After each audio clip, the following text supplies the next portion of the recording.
card. Yeah, was there one? So rumor has it. Okay. No, rumor has We need to it. decide something tonight.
The City of Danville Public Works Committee to order. Roll call, please. Vice Chairman Bob Iverson. Here. Alderman Michael Kane. Here. Jim Pichard. Here. Carolyn Wands. Heidi Wilson. Here. Ed Butler. Present. Chairman Mike Poore. Present. 6 present. 6 present. We do have a quorum. Item number 2 is the approval of the minutes. These will be the minutes from the November 12th meeting.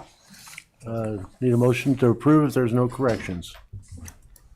So moved. Side. I did the same thing. I was told. Okay, it's been moved by Alderman Butler. Is there a second? Second. Okay, all those in favor? Aye. Opposed? Okay. Item number 3 is approve the agenda. There are some changes to the agenda.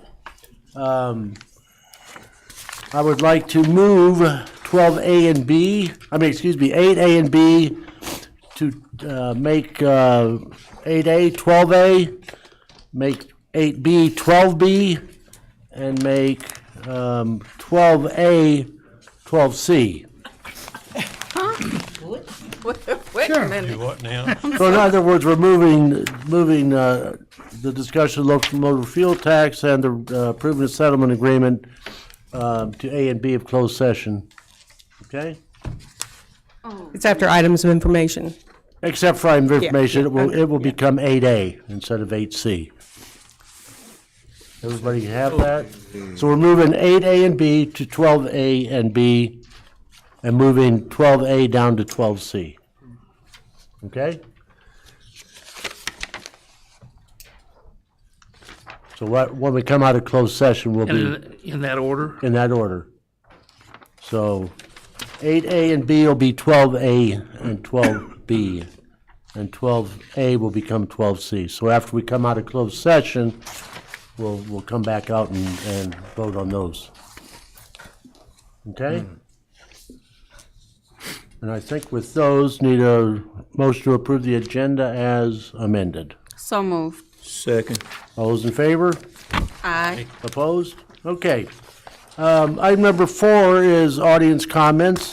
The first thing under audience comments is 4A, which is CDBG public hearing amending the CDBG 2022 and 23 annual action plan and the 2020-2024 consolidated plan. Is there anyone in the audience to speak in favor of the consolidated plan?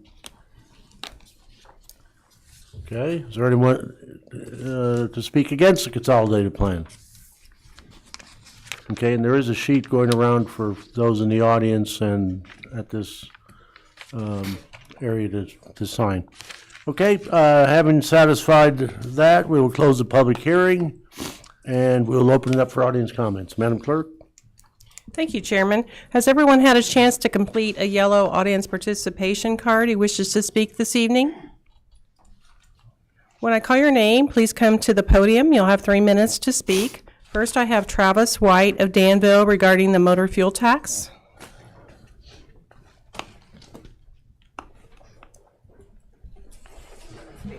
Oh, okay. And what's your name? Erin White. Erin White. Thank you. Hello, hi, my name is Erin White. I'm speaking on behalf of my husband, Travis White, and I have these to pass around. If everybody could pass these around, I would appreciate it. Thank you. And this is regarding the motor fuel tax. I apologize, because he just told me to do this.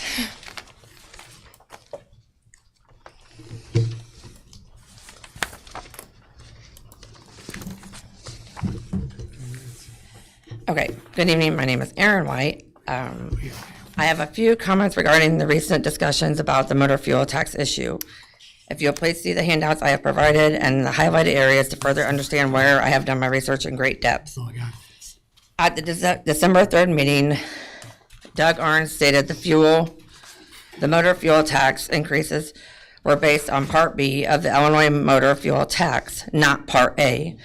Knowing that Doug was involved in this from the beginning, and after hearing the mayor state if we do not make a change, it goes up by the state formula on January 1st to 19 cents. Also, Alderman Purr stated that we have never collected Part B And the way our resolution was written, we could have taxed 2% of Part B as well.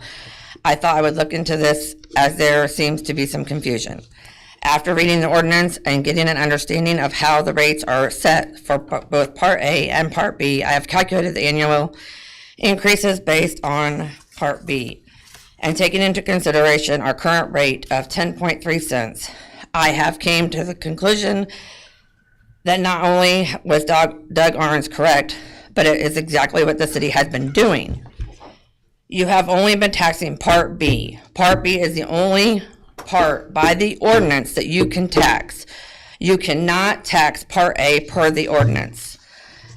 Calculating the increase annually on Part B since the ordinance was put into place in 2008 comes out to 10.312 cents, which is exactly what you are currently collecting and is current by the current amount by the ordinance. Your ordinance states the increase is 2% of the rate established by the Illinois Department of Revenue as of January 1st of each year. This is the key part of the ordinance, as it is very important because the Illinois Department of Revenue only states that Part B rate, not Part A rate. You will see this in the handouts I have provided you. Part A is set by law, therefore it cannot be taxed per the ordinance. I will end with a question. If your ordinance states the increase is only based on the Illinois Department of Revenue rate, and you have only been collecting that rate, and your rate is of 10.3 cents is correct, what is the problem? By what you are wanting to do and stating the ordinance has not been followed has been grossly misinterpreted. I urge you all to thoroughly investigate this before making a rash decision on this matter. Thank you for your time. Thank you for your comments, Ms. White. Deontay Brooks of Danville. Good evening, everybody. It's me again. So I'm here to talk about on-site consumption of cannabis at our dispensaries here in town, and why I think that it is essential for our companies to be able to compete. Because would you tell Budweiser that, well, you can sell beer in our town, but you got to make sure they drink it at home? What part does personal responsibility play in our role as a community? We can't administrate ourselves out of problems because they're going to do it anyway. They're doing it right now. They're just driving down the road and they're doing it. They're going to get in their car. They're going to go listen to live music, have a great time with their friends. But another town is collecting those tax dollars. And that isn't what that's what for the people in our city, since we are in the dispensary business. So we want our dispensaries to be on a level playing field with the surrounding communities. And so I just want us to open our minds, because I'm not big into it. That ain't what I do. I ain't no smoker, I ain't no big time drinker or nothing like that. But I want our businesses to be able to compete. I want our police funded, because they over there by the casino. Got restaurants out there, and people who do those things, they spend money. And if they're gonna do it, let's fund our pension funds for our police and fire. And I'll leave it at that. Thank you, Mr. Brooks. Fred Zerman regarding Consumption Lounge. Hi, thanks for allowing me to talk tonight. I'm Brad Zerman, co-founder and CEO of 7 Point. We're a combined vinyl record store and cannabis dispensary. We're the first and possibly the only store of its kind. We sell over 200 different new and re-release albums. We sell over 200 non-THC drinks and snacks not available in the area that we buy from small businesses around the country. We're from Chicago, but I'm super local in Danville 4 to 5 days per week, and I have been for about 2 years now. We're community builders by nature, and we've proven that in the short time that we've been here. We have a space adjacent to our dispensary. It's about 1,200 square feet. It's beautiful and it's ready for activities. We want to host activities in the space almost daily, but we find that people who want to come to activities at our space want to be able to have a safe place to smoke. So we want to offer that to our customers, since the only legal place to smoke currently is in people's houses. But we all know a lot of people who smoke have little kids and don't want to smoke in the house with the kids, or they might live in federal housing, which is outlawed to smoke in federal housing. So, you know, where are you supposed to use the product? We've collaborated already with a dozen food trucks since we've been here. We've collaborated with the Gold Nugget. We were able to obtain another billboard right adjacent to ours. We have one at 74 and Lynch Road. There was some billboard right above ours that didn't renew. We were given the opportunity to take it, and we gave it to the Gold Nugget. So now the Gold Nugget and 7 Point are side by side at Lynch Road in Indiana. We've also collaborated with the Danville Farmers Market. We host a farmers market, created a mini market that they have in a couple spots around town, but they're at 7 Point in the space the second and third Saturday of the month. So I'd encourage you to stop by this Saturday or next Saturday to see a lot of your local vendors. And some of these farmers market vendors, we've opened up for them to come into the store at other times. And so, for example, there is a baked goods vendor that has come to the farmers market. They're part of the farmers market, but now they come in our lobby and bring just piles of beautiful baked goods that between our staff and the customers coming in are buying it.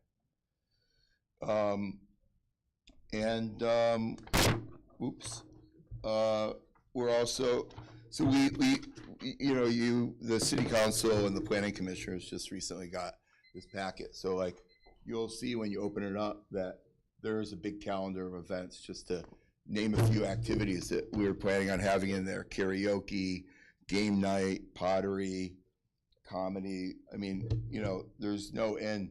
We're gonna build a stage and have live music. There could be open mic night, you name it. You know, smoking is one small part of the community development that will be going on in the space, and we have about 250 to 300 Danville residents who've signed a petition that they want it from every ward, and we also have the support of the owner of the Gold Nugget and the gas station, the Shell across the street, and a couple hotels in the area. It's great for the hotels because they don't want anyone smoking. We got like a dozen hotels there. No one wants anyone smoking in the rooms there. So if most of those hotels already have our flyers in their front desk, and they could easily refer them over to use our facility instead of theirs. So what we're requesting tonight, Logan, correct me if I'm wrong, is that we want to go to the Planning Commission and try to get an amendment to zoning ordinance to be able to allow cannabis smoking in that space. Is that right? Yes. That's it? Thank you. Any questions? Because we're going to come back here anyway and make a full presentation. Thank you very much. Thank you, Brian. Doug Arns of Danville regarding the Azavar agreement.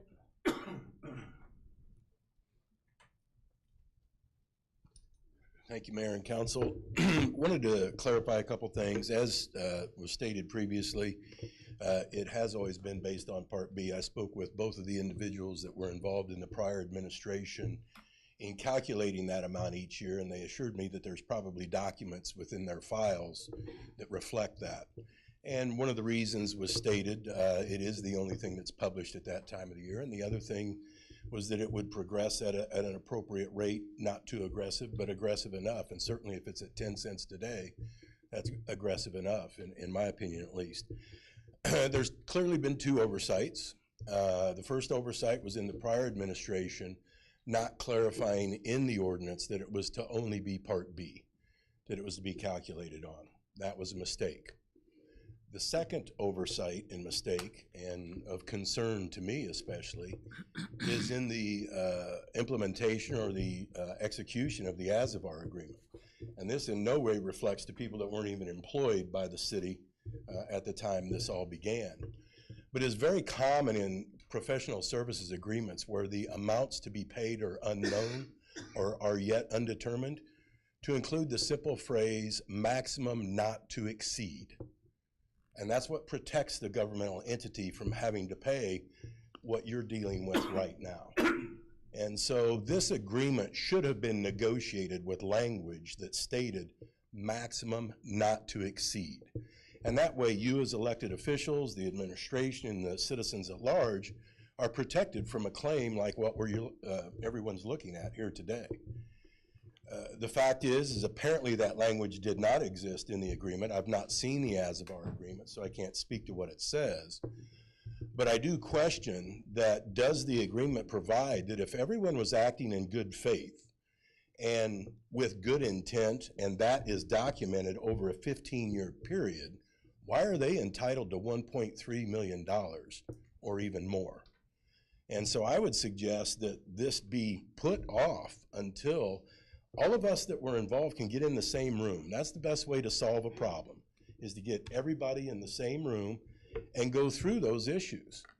I'm not sure they have a valid claim here if the intent was always to be only Part B. Why do we owe them money if we followed through with the intent?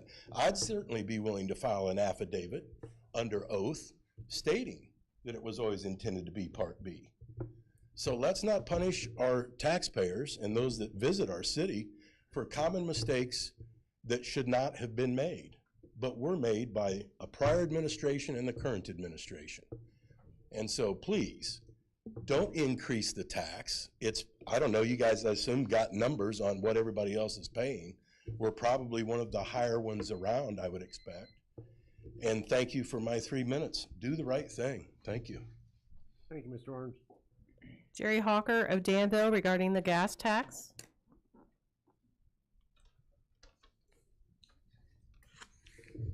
Thank you. I appreciate Mr. and Mrs. White and Mr. Arns on their details of the tax, how it was supposed to be calculated.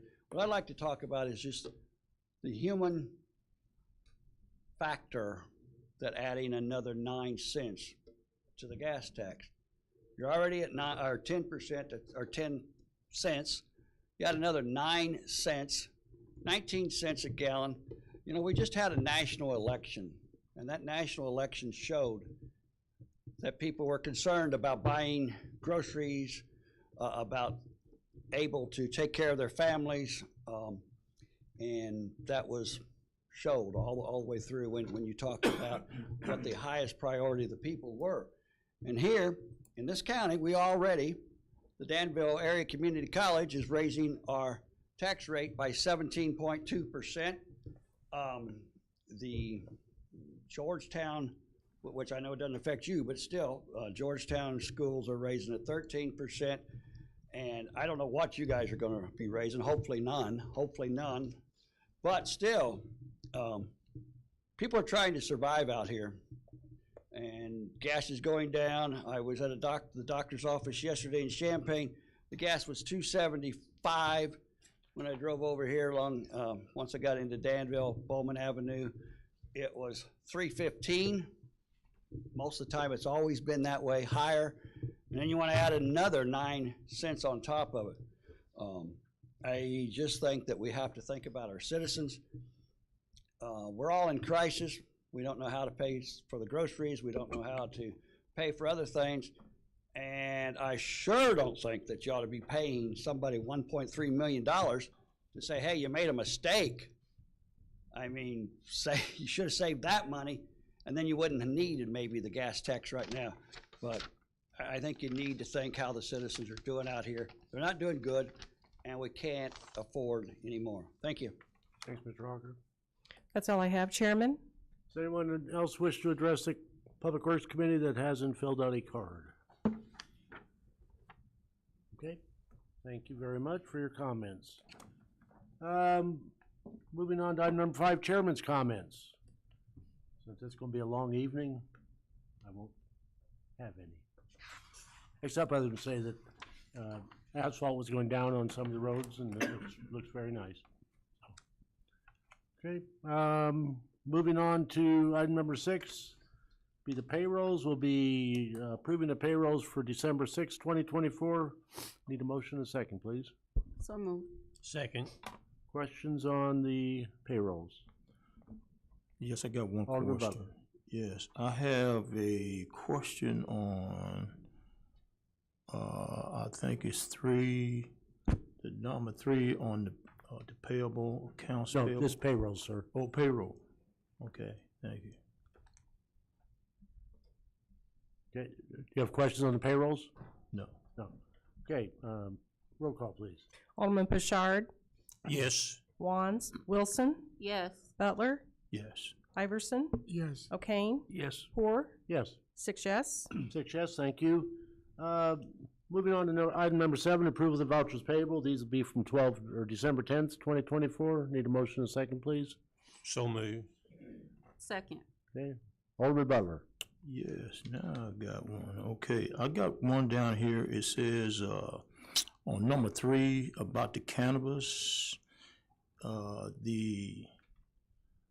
I was concerned, are they mixed together with the cannabis as well as the casino and for the amount?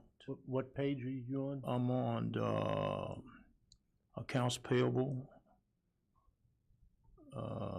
number 3.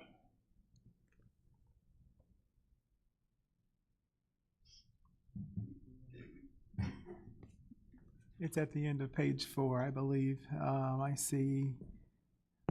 So that's the pension payment. It's Yeah, right, it is. It's a pension payment for the police and fire.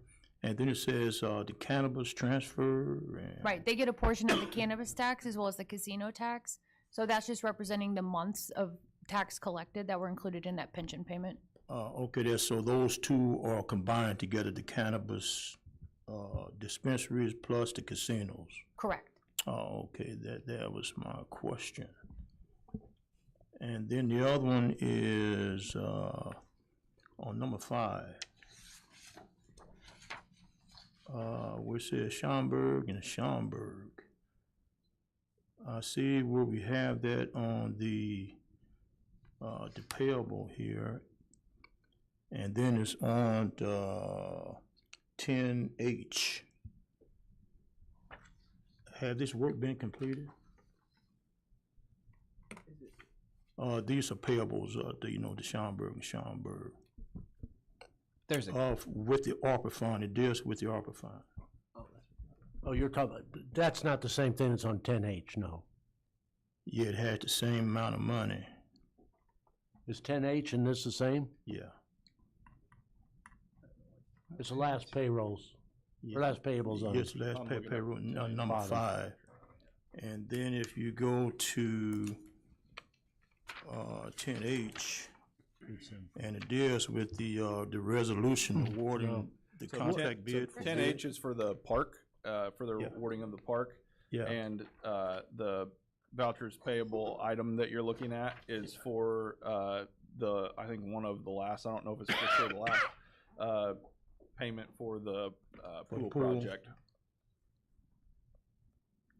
And so that funding hadn't been paid yet. I mean, we don't worked on the pool for a while. So there were still outstanding items on their punch list. There was a canopy that goes over there's a vending machine area that the canopy went over, so they got that installed. Lockers, the lockers that were in there this year were temporary lockers due to back order.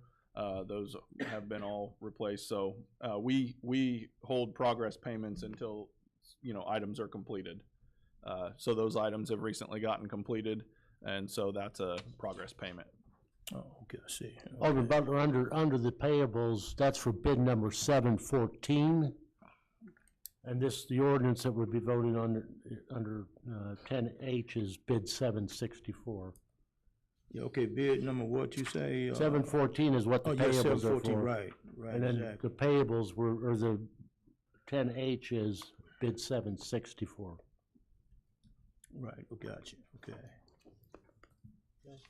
Other questions on the payables, or, excuse me, the payables? Okay, roll call, please. Alderman Wands, Wilson, Yes. Butler, Yes. Iverson, Yes. O'Kane, Yes. Bouchard, Yes. 4, Yes. 6 yes. 6 yes, thank you. Moving on to number 8A, items of information, Comptroller. Basically been working on LMFT and the budget, but also we have been working on completing up our audit for the fiscal 24 year. That we're making great progress on that. The outstanding items for our audit. Otherwise, we're just looking forward to a very new, peaceful year Oh, yes, especially after tonight, right? after next week. After next week. Okay, thank you. Moving on to item number 9, Director Sweeten, excuse me, yeah, you got promoted, you're public, you're in charge of transportation now. Director White, item of information, monthly report. Anything? I don't have anything, sir. Okay. Questions? Okay, moving on to item number 10, Public Works, Director Rui. We have 10A, a resolution amending the 22-23 Community Development Block Grant Annual Action Plan and Consolidated Plan for the program years 2020 through 2024. Need a motion and a second, please? So moved. Second. Okay, Logan, you taking that? Yeah. So 10A and 10B are related together. Okay, do you want to add B to that too as well? Would that be okay with your motion? That's fine. Take A and B together? Sure. Okay. Okay. So in regard to the public hearing being held this evening, what you have in front of you for consideration is amending the Community Development Block Grant Action Plan years 2022 and 2023.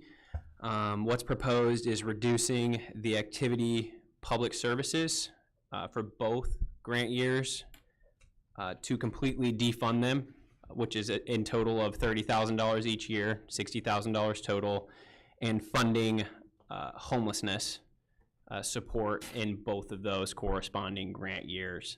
There has been a need and a couple of projects identified, and the public services activities and stipulations through HUD have proved to be quite difficult for our community entities to manage. If you want to find some really good nighttime reading, go ahead and pull open the subrecipient handbook for HUD. It's a good one.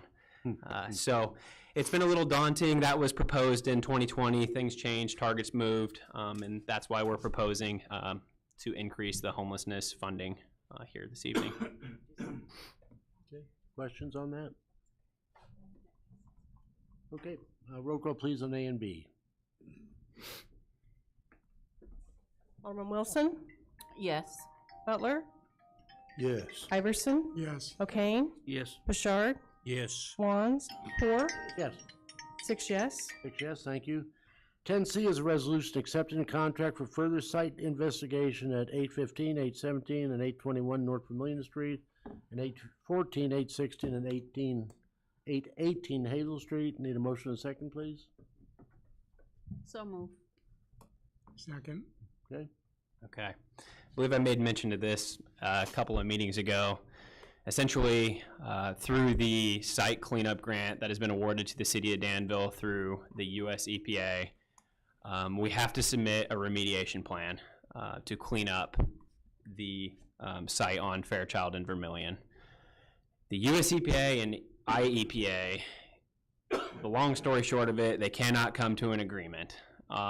So we had to get the two entities together with our consultant and everybody in between to figure out how we can get both entities and their requirement handbooks to match. And what that required is costing the city of Danville more money. So to access the $1 million grant, essentially the IEPA and US EPA are requiring the city to perform more soil borings at this site.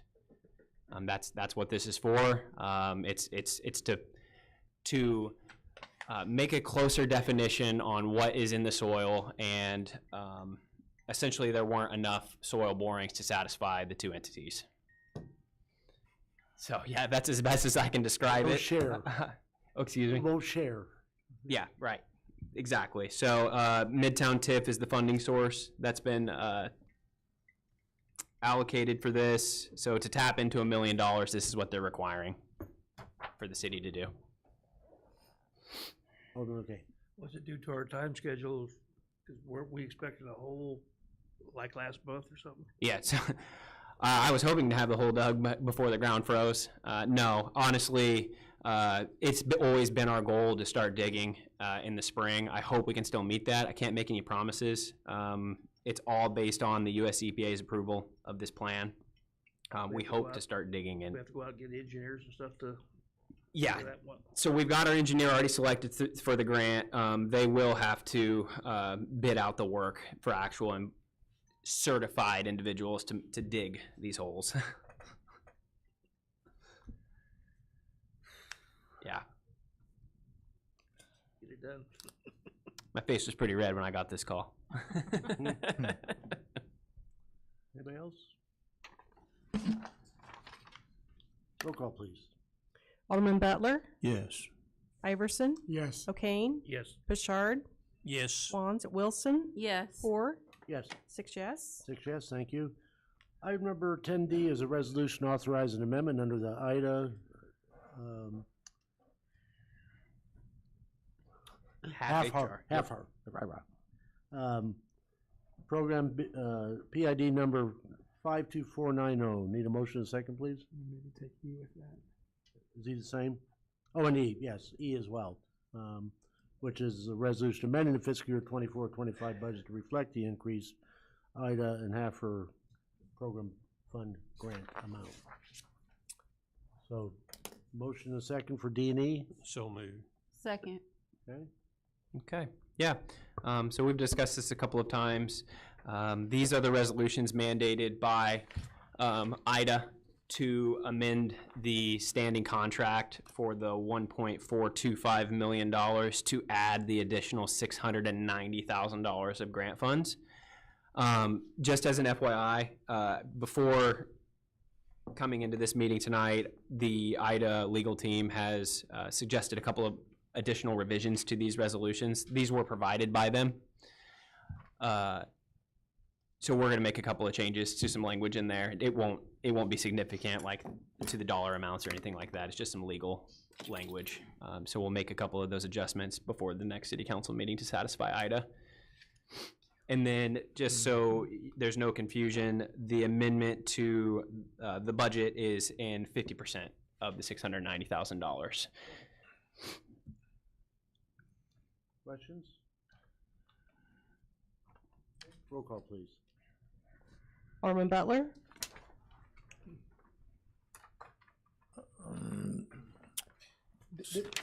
Alderman, this is 10D and E about the. It's additional- 10C. 10D and E. 10D and It's E the together. additional items, 10D. The additional funding for housing improvements. Oh, you're right. Okay, I read on that. Yes. Thank you. Iverson, Yes. O'Kane, Yes. Bouchard, Yes. Swans, Wilson, Yes. 4, Yes. 6 yes. 6 yes, thank you. 10F is a resolution awarding the contract for bid number 763, ravine stabilization improvements, and designating the construction contingency for the ARPA stormwater improvement projects. Can we take, G, that's different, isn't it? Yeah, different. Yeah, okay. So on F, need a motion and a second, please. So move. Second. Okay. Yeah, this is for the ARPA ravine projects, which we have 5 different ravine projects, or 4, excuse me, 4 different ravine projects that we put out to bid. And as you can see, we got the low bidder of Owens Excavating and Trucking came in as the low bid. And we've also are adding a construction contingency for $250,000 for construction cost. Most construction projects, invariably, when you're underground, you're going to have extras. And so, to ensure that we use the full amount of all the ARPA funding, we're asking for a $250,000 contingency to be set aside for the 5 ARPA stormwater projects that we can utilize if need be. Alderman O'Kane. Before next week, can you make me a little map and highlight the different ravines? Yes, sir, I can do that. And then how do you arrive at your contingency price? And is it part of, is all that ARPA money? Yes, it will be all ARPA money that we have to designate by the end of the year. Right. That's part of the agreement. As far as coming up with the cost, it's just a rough percentage. And I think we used about 10% roughly. This is far more than 10%. It's a little bit more than that. It's more like 20. I will say too, so we're gonna set aside funds to ensure that we have the money set aside, allocated within ARPA, obligated, there we go, within ARPA. However, if we don't use those, because it's been obligated here, we are able to shift it within other ARPA projects. So. And if you do shift it, you bring that Yeah. request back to us? Yeah, I believe so. Okay. Other questions? Okay, roll call, please. Vice Chairman Iverson? Yes. Alderman O'Kane? Yes. Bouchard? Yes. Swans? Wilson? Yes. Butler? Yes. Poor? Yes. 6 yes. 6 yes, thank you. 10G is a resolution approving a professional services agreement for construction engineering services for ARPA-funded stormwater management projects. Need a motion and a second, please? So move. Second. Okay. Okay, this is a PSA, or professional service agreement with Farnsworth Group, who did all the engineering design for the ARPA stormwater projects. And we originally had what we call Phase 3 construction services as part of this because of the magnitude of these projects and the staffing that we have here at the city in engineering. So this is, again, a professional service agreement for construction oversight of for the 5 stormwater projects that will be constructed within the next year or two here. Questions? Another question. Yeah. Oh, Alderman Butler. Right, on these projects, it says engineer, and I'm just concerned about, do our engineer know anything about this? I mean, so we paying this amount of money, and will our engineer be a part of this procedure? As far as finding out or learning, I suppose, the operation of how this is supposed to be. Well, this again is a construction oversight, and we do have qualified staff. We just don't have this enough staff because we're doing other projects. There's a lot of projects that we're doing right now, and this is assistance from the Farnsworth Group to oversee these stormwater projects. Yeah, because I see this is a lot of money that paid to pay somebody else when, that when we can do it. The problem is, Mr. Butler, we can't do it because we're doing probably 3 times the work that we would do in a normal year, and we're down 25% of our staff without having a city engineer currently. So we're doing 3 times the more work with 25% less staff right now. And so we can't hire another engineer or hire a engineer to take care of these things. I mean, I'm just asking a question, okay? Yeah. They've been publishing for job openings for how many years? They just can't. Right. We've had openings for engineering technicians 1, 2, and 3, for engineers 1, 2, and 3, and one for a city engineer, and we get very little response. That's one of the reasons we expanded the range of being able to hire people and their living arrangements to try and attract more people. And it's to no avail. And so we don't pay enough. Oh, that's it. We don't pay enough. I mean, man, this funding here, man, I mean, this here could take care of, I expect, an engineer there for the next 3 or 4 years. Not even Oh, the close. next 3 years, should I say? Yeah, with just this here. And how long would this take place? Well, these projects will get up and running here next year, and they're slated to be finished by the end of 2026. So this is also, just to bring light to another thing, this is also ARPA funding. So I don't believe we're able to use ARPA funding for on staff. Yeah.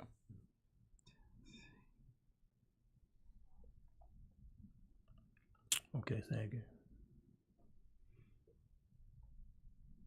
Alderman O'Kane, you have something? No? No? Well, you're just cold? Just wait for the vote. Oh, okay. Anyone else? Okay, roll call, please. Alderman O'Kane? Yes. Bouchard? Yes. Wants? Wilson? Yes. Butler? Yes. Iverson?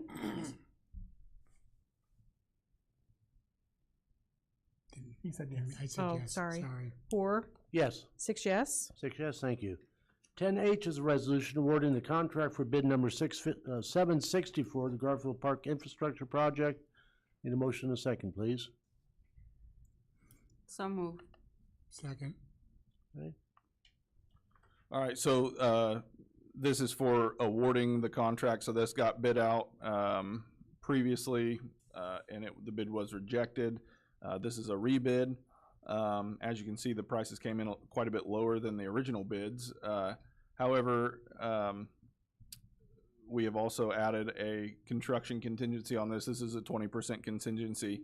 Once again, making sure that if there are overages, we're able to pay for those out of ARPA funds. However, whatever funds aren't used can be reallocated or redesignated. So anyway, that's what this bid is for. Just to kind of give a brief summary, this is for sidewalks, a new parking lot on the east side of the pool building to be used for pool parking and for parking as well. And then quite a few sidewalks that run through and around different potential playground equipment. Those are not, the playground equipment is not included in this bid because it was applied for through OSLAD. So that was not included in this bid. If those go out for bid, those will be a separate item or a separate bid. And then the installation of a football field on the northeast corner of the park, which is basically right along Griffin, headed in the north-south direction, and up towards Fairchild. Question, Alderman O'Kane. Is there going to be adequate parking for the football field? Yeah, that's the reason for the additional parking lot there is primarily for the extra parking for the football field, but also we'll maintain that parking along the road on the south side, the east-west road on the south side of the Boys and Girls Club. All that will remain. So with that already there, and this parking lot would be, we believe to be adequate parking. That was when we had our public hearing or public meeting about the park. That was one of the big concerns that we heard from the public and the park, was that they didn't have enough parking. So yeah, so this change, the other thing we heard about was drainage. So this project also includes quite a bit of rework of elevations throughout the whole park to make sure that we have adequate drainage.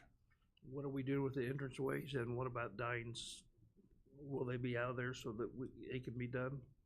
So this project doesn't interfere with that. The project as it currently is designed does not interfere with the Dines building. They'll probably both be getting wrapped up around the same time. However, there is an additional piece that has been designed that is a potential that we may be adding Do we on have after. to bid some more?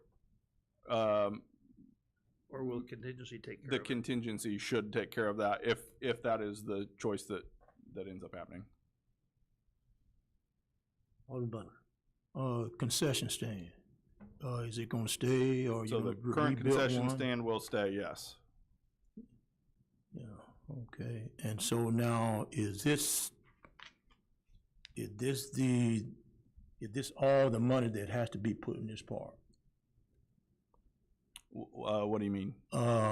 I mean, as we keep on trying to, you know, find monies and so is this the end of trying to find money for this park? I mean, it seemed like we can't just, all this other funding keep, you know, prices keep coming up, that we got to find more money. This locks in all the infrastructure of the park, all the way up to sidewalks. So anything above sidewalks, such as basically playscapes, playgrounds, things of that nature, that has already been applied for through an OSLAD grant, which we're supposed to hear back from here in the next, well, hopefully by the end of the year is the last letter we got, but we don't always hear when we're expecting to either. So, but yeah, outside of this project and then what we're awarding right now or seeking award for and the OSLAD, that should complete the park. Okay, so this should complete the park. Yes. And so we won't have to be looking for more money there trying to do something else at that park. Correct. There's as he said, the OSLAD funding for the park that we're waiting to hear back on. That should be the last thing. So this is the second to last. And so what is the outside park consist of? What's it, the parking or something, or what?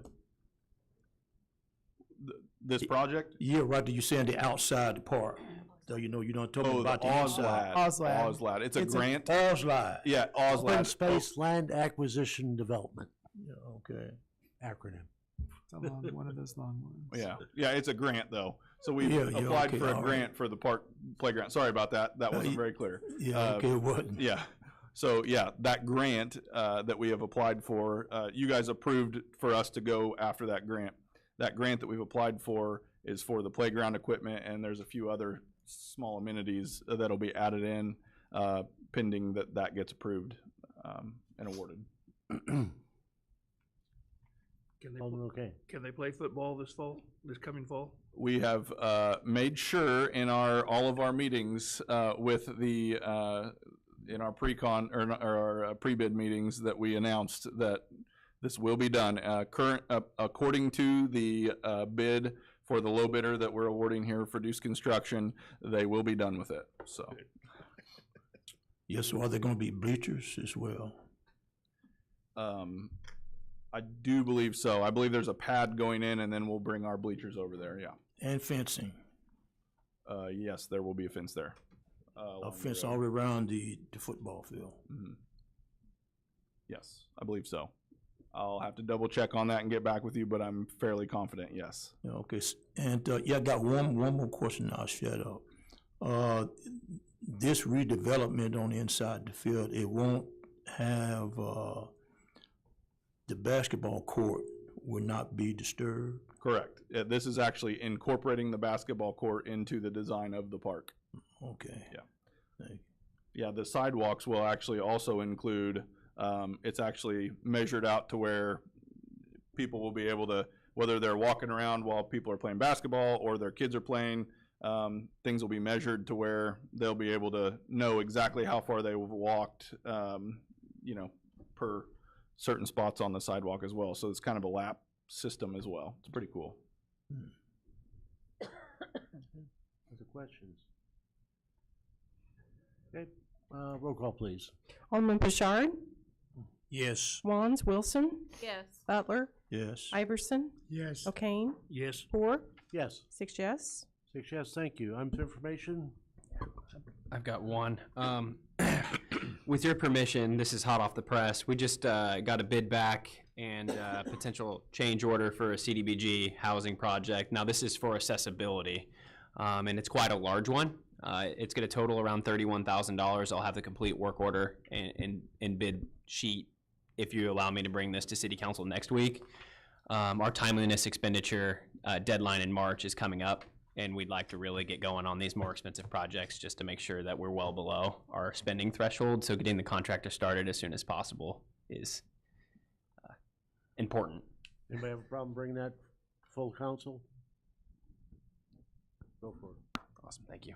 The only other thing I have on items of information, I believe last week or 2 weeks ago, I notified you guys of the repair going on Vermilion and Davis here.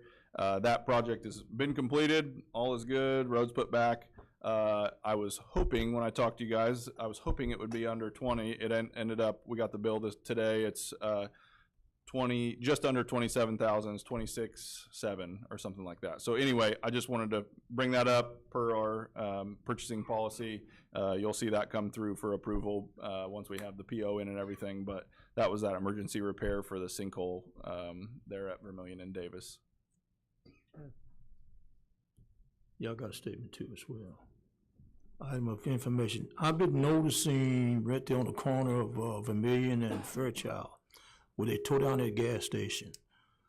What kind of sand or soil is that? I mean, every car that happened to accidentally, they get stuck. So is that the right type of soil, or y'all gonna have to redo that, or what? You're talking about the gas station on the Gas northeast station. corner. Yes. Yeah. So very simple answer. That is an incomplete demolition to the city of Danville standards. It is supposed to be graded and seeded. The owner has been notified, and they are still being billed a sanitary bill because it is incomplete demolition. It is not supposed to have that surface on it currently. Right. So apparently that type of soil is all the way down pretty deep. Yeah, they need to bring in actual black dirt, Right. 6 inches of it, and seed it. And they've missed that window of opportunity. You're right. I guess they did. You're right. At nighttime, that looks like a concrete parking lot. Yeah, right, it was. But they had to pull a bus out of there last week. I will go ahead and make a suggestion to city staff tomorrow that if we can, order blockers on the entrances so the traffic can know that they cannot enter. Yeah, that'll work. Yeah, I agree. All right.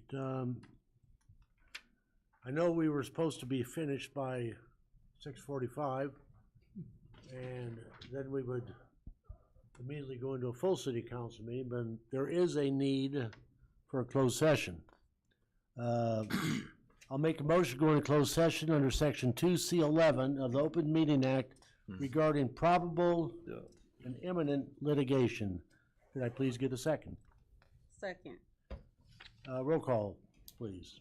Alderman Wands, Wilson, Yes. Butler, Nope. Iverson, Yes.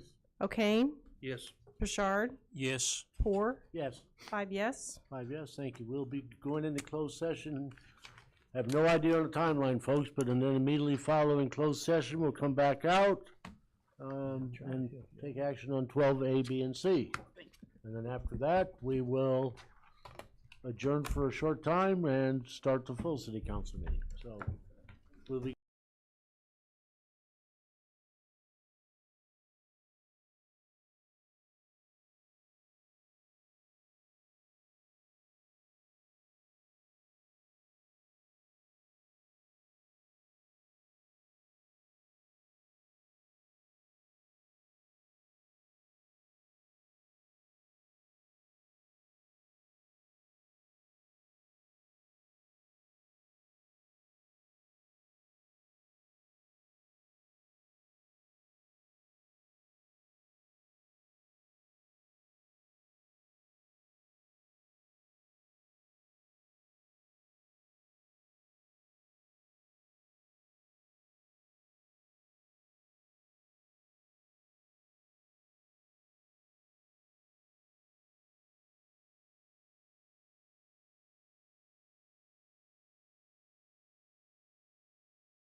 Entertain a motion, return to open session. A motion? Yes, so moved, yeah, motion. Okay. Do we have a roll call. second? Do we have a second? We don't need a roll call, just voice vote. Vote, all those in favor of returning to, open session, say aye. Aye. Opposed? Okay, we're back in, open session. And moving on to the new 12A is resolution approving a settlement agreement with Asvar Audit Solutions. Need a motion and a second, please. So moved. Second. Okay, we had plenty of discussion in the earlier meeting. Roll call, please. Alderman Wilson, Yes. Butler, Yes. Iverson, Yes. O'Kane, Seeing I'm gonna vote again next week, it's gonna be no this week. Bouchard, No. Poor, Yes. 4 yes. 4 yes, we'll move on to full council Can next I week. make one little more statement? I still think we need to take this to an outside source, a professor at the U of I, some outside counselor or whatever, and have another opinion. That's all I want to say. I don't want to argue about it. It'll move on to the full council with the approval. Okay, moving on to the new 12B, is discussion of locomotive fuel tax. We can do that now, or we can wait till we go into the full council meeting and discuss it then. It's up to the committee. What are other cities paying for municipal taxes? I don't know, but do you want to discuss it then? If we do, we need a motion and a second, and put it on the table for discussion. No, we don't. You can We just don't? discuss it, Chairman. No. No, it's an item. It's on there. Just discussion, I'm sorry, Mike, go ahead. Have we asked other cities what they're paying? Right. I know that Urbana's 5 cents a gallon. I looked earlier and Champaign County 16% is what it says, but that doesn't seem Well, it was, possible. when I was over there today, it was $3.12 or something a gallon, So maybe. champagne. Yeah. What you pay and what the taxes are two different things. Right. I've never figured out what people charge compared to what the Right, taxes are. because you go to Danville, Which would you- also 19 apply to cents our difference gas one end of tax. town to the next. 2.92 at Meyer, and it's 3.12 at the one on the corner here, so figure that out. But, you know, my opinion is that we can't go above a reasonable rate for the whole area. And the one proposal I saw a week or so ago had us go from like 10 to 22 cents, and that's, to me, that's, we can't do it. Yeah, I don't think anybody's in favor of that. Chairman Poor proposed another possible solution, which I believe the comptroller explored, and we can review that during the budget session as well. That way, all the aldermen can comment. Anybody else? Okay, we'll discuss that further when we go into the full council meeting. 12C, discussion of 24 tax levy and 25-26 budget. Again, we'll be, if we're having a study session right after this meeting, so if you want to just wait till then, we can do that, okay? Item 13, Mike. yes. If we haven't settled the motor fuel tax, how much of a difference does that make in the overall budget proposal that we have? Everything related to low motor fuel tax is Fund 107, infrastructure development. So as much or as little money as we make is how much work we can do on the roads in Danville. Do you remember off the top of your head what 107 is in the proposed budget? Currently, well, hold on. Not off the top of my head, but I do have it available. The total budget for 107 is 1.659 million. Of that, 1.3 is currently coming from local motor fuel tax. I know at the last city council meeting, we were asked about the surplus going into the year, and we said, well, you really can't figure out what that is until we get the rest of the budget arranged. But do we have like a general figure of what we're starting the year out with?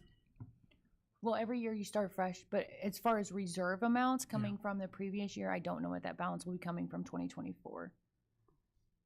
Again, I wasn't around for the activity of 24, and I kind of got dumped in the deep end of the budget for 26, so I haven't really looked at the 24 findings that in depth to know what that would be. But by ordinance, that money all is earmarked for accounts, so it'll go to pensions, general fund reserve, and then anything left goes to 107. Yeah, Your question but is that on one can be general fund changed. reserve, right? Yeah. On the general fund reserve. The general fund reserve is required to be 1.2 million, but we would not want to use general fund reserve for infrastructure. No, we're talking two different things here. Because last year you talked about, and we were all proud of the fact that we ended up with X. I don't remember what X was. You have, So what happens is X goes into, after you have your audit, then you know how much money you have left in general fund reserve. We don't have that final number for 24 yet. That's why comptroller can't provide the number for you yet. My laptop died. Oh, I can't provide you any number right this second. Okay. Also, just as a reminder, our state motor fuel tax fund is actually still currently frozen because of the projects that were left open from previous decades. So currently, the only money we're using for the street or for the roads of Danville is coming from 107. so we're at 10.3 cents now. Yes, sir. Okay. Chairman Poor, I'm looking at Alderman O'Kane. Chairman Poor has proposed something that I believe the comptroller will review with you all in the budget study session, that hopefully is a more reasonable compromise. Okay. Item 13, committee members' comments, anybody? Okay, having satisfied the agenda, an hour later than I thought we would, motion for adjournment. So move. Second. All those in favor? Aye. Opposed?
This time I would like to call together the special meeting notice and agenda for the budget tax levy study session for the Danville City Council. Madam Clerk, roll call to establish a quorum, please. Mayor Ricky Williams Jr. Present. Alderman Ed Butler. Present.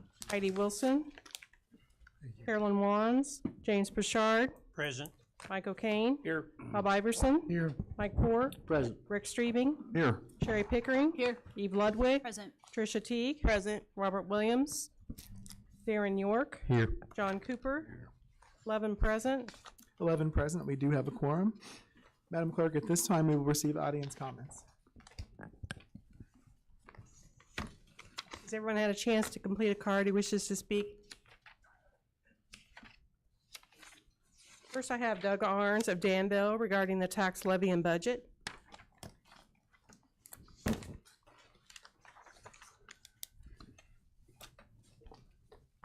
Numerous items on the budget. I'm not going to get into all those this evening. Obviously, information doesn't get provided to the alderman if you don't have the gas tax information either, so I guess that's a lost cause. That's unfortunate. I believe Alderman O'Kane asked last week what communities are paying for gas, and they're still not sitting there with that information. What a shame. My additional comments are regarding the tax levy. It should proceed regardless. The budget should not. There's a lot of unknowns to be determined there yet. But regarding the tax levy, at the present time, there's a $2.2 million transfer from the general fund to assist in the payment of the tax levy. It just so happens that there's also a $2.235 million receipting of all of the casino proceeds, consisting of the wagering tax, admissions tax, and host agreement. Looking at how tight the budget is, and as you've all described it, what happens if the casino isn't open? What if COVID hits and the governor shuts the casino? How are you going to pay pensions? That's one of the reasons most communities with gambling facilities don't fund day-to-day expenses with casino money, because it's highly volatile. And so I guess, is there an answer for that, Mayor? Do you have you identified where that 2.2 million will come from?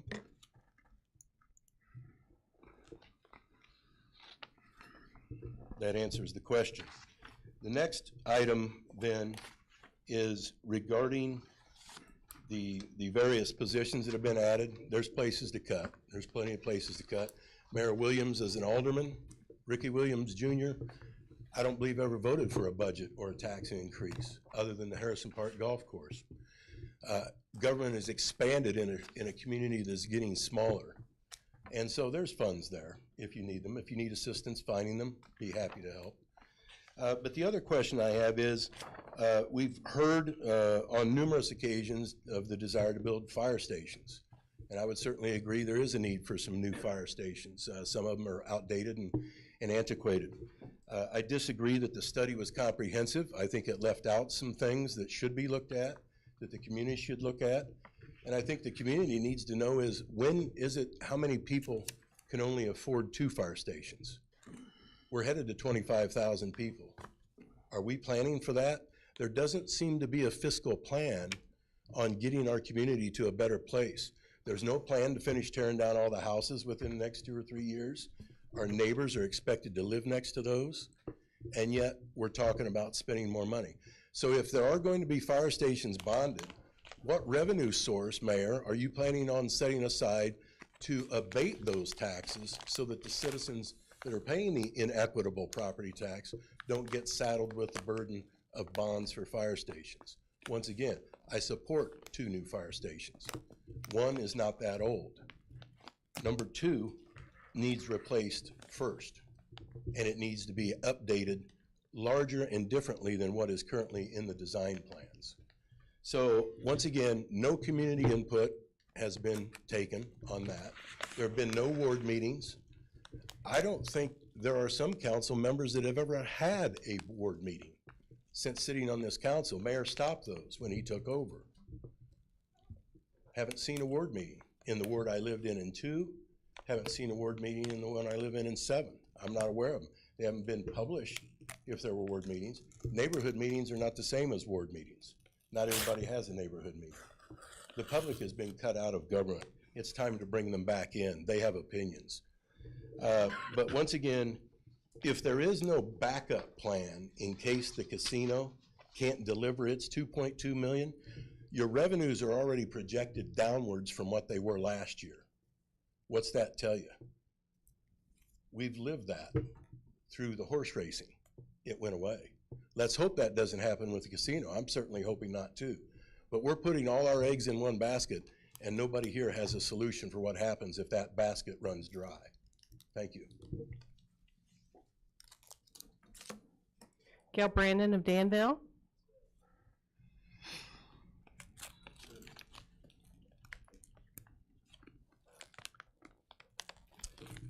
Good afternoon. I didn't come prepared to speak, but listening to the last meeting, I figured I needed to get up and say something. First, I wanted to also say that the tax levy needs to be passed before December 31st, and the budget does not. There's things in the budget that I think need to be cleared up. Hopefully they'll be cleared up at the budget study. If not, I hope that this council will take in consideration their citizens and wait and study this budget so they know exactly what they're passing. Second, not knowing the details of the settlement, it just doesn't seem like it's being calculated right, and I hope we are not spending taxpayers' money to settle this settlement if we have not checked it. I do appreciate Alderman O'Kane's comments. Third, finally, the third draft under fund balances, it shows an unaudited estimate in the general fund of approximately $10 million. So it's an unestimated amount, but even if it's it's an unaudited estimate, it still wouldn't be that high if it's not going to be close. So the general fund at the end of 24 says 10 million. End of 25, it's like 13 million. These are all unaudited numbers, but they're there. So it's not like we're broke. We do not need to pass any taxes. Thank you. That's all I have, Mayor. Thank you very much. This time, we will open a discussion of the 2024 tax levy and proposed fiscal year budget. The way that I thought it might be best to handle this is I know we have, from what I've heard from, I would say, the vast majority of you, is that overall the budget looks good. The one area where it seems like folks have questions or concerns overall is the local motor fuel tax. So I thought it might be most progressive to handle it in this way, to review all of the other items that we have regarding the budget, and then afterwards to address the issue with the local motor fuel tax. I know that some of you, Vice Mayor Teague and others, Vice Chairman Iverson and a few others, sent our comptroller some questions. So I think I will turn it over to her first, and then from there, we'll make sure that she's answered the questions you all have already sent us, and then from there, address any new questions or other issues that have arisen on the budget generally, and then afterwards, we will take a more detailed dive into the local motor fuel tax. Thank you. So I received several questions or concerns. The first item brought to me was some concerns about some typos, or there were a couple pages where I had the number of FTEs incorrect at the top. Those have been corrected. These corrections will show in the draft 4, which will be produced after this meeting, after the input of this meeting. Also, it was noted that Fund 123 was not listed on the fund's header page. Also, Fund 620 was not on that header page, as long as there also wasn't a budget for Fund 620, so that has also been resolved.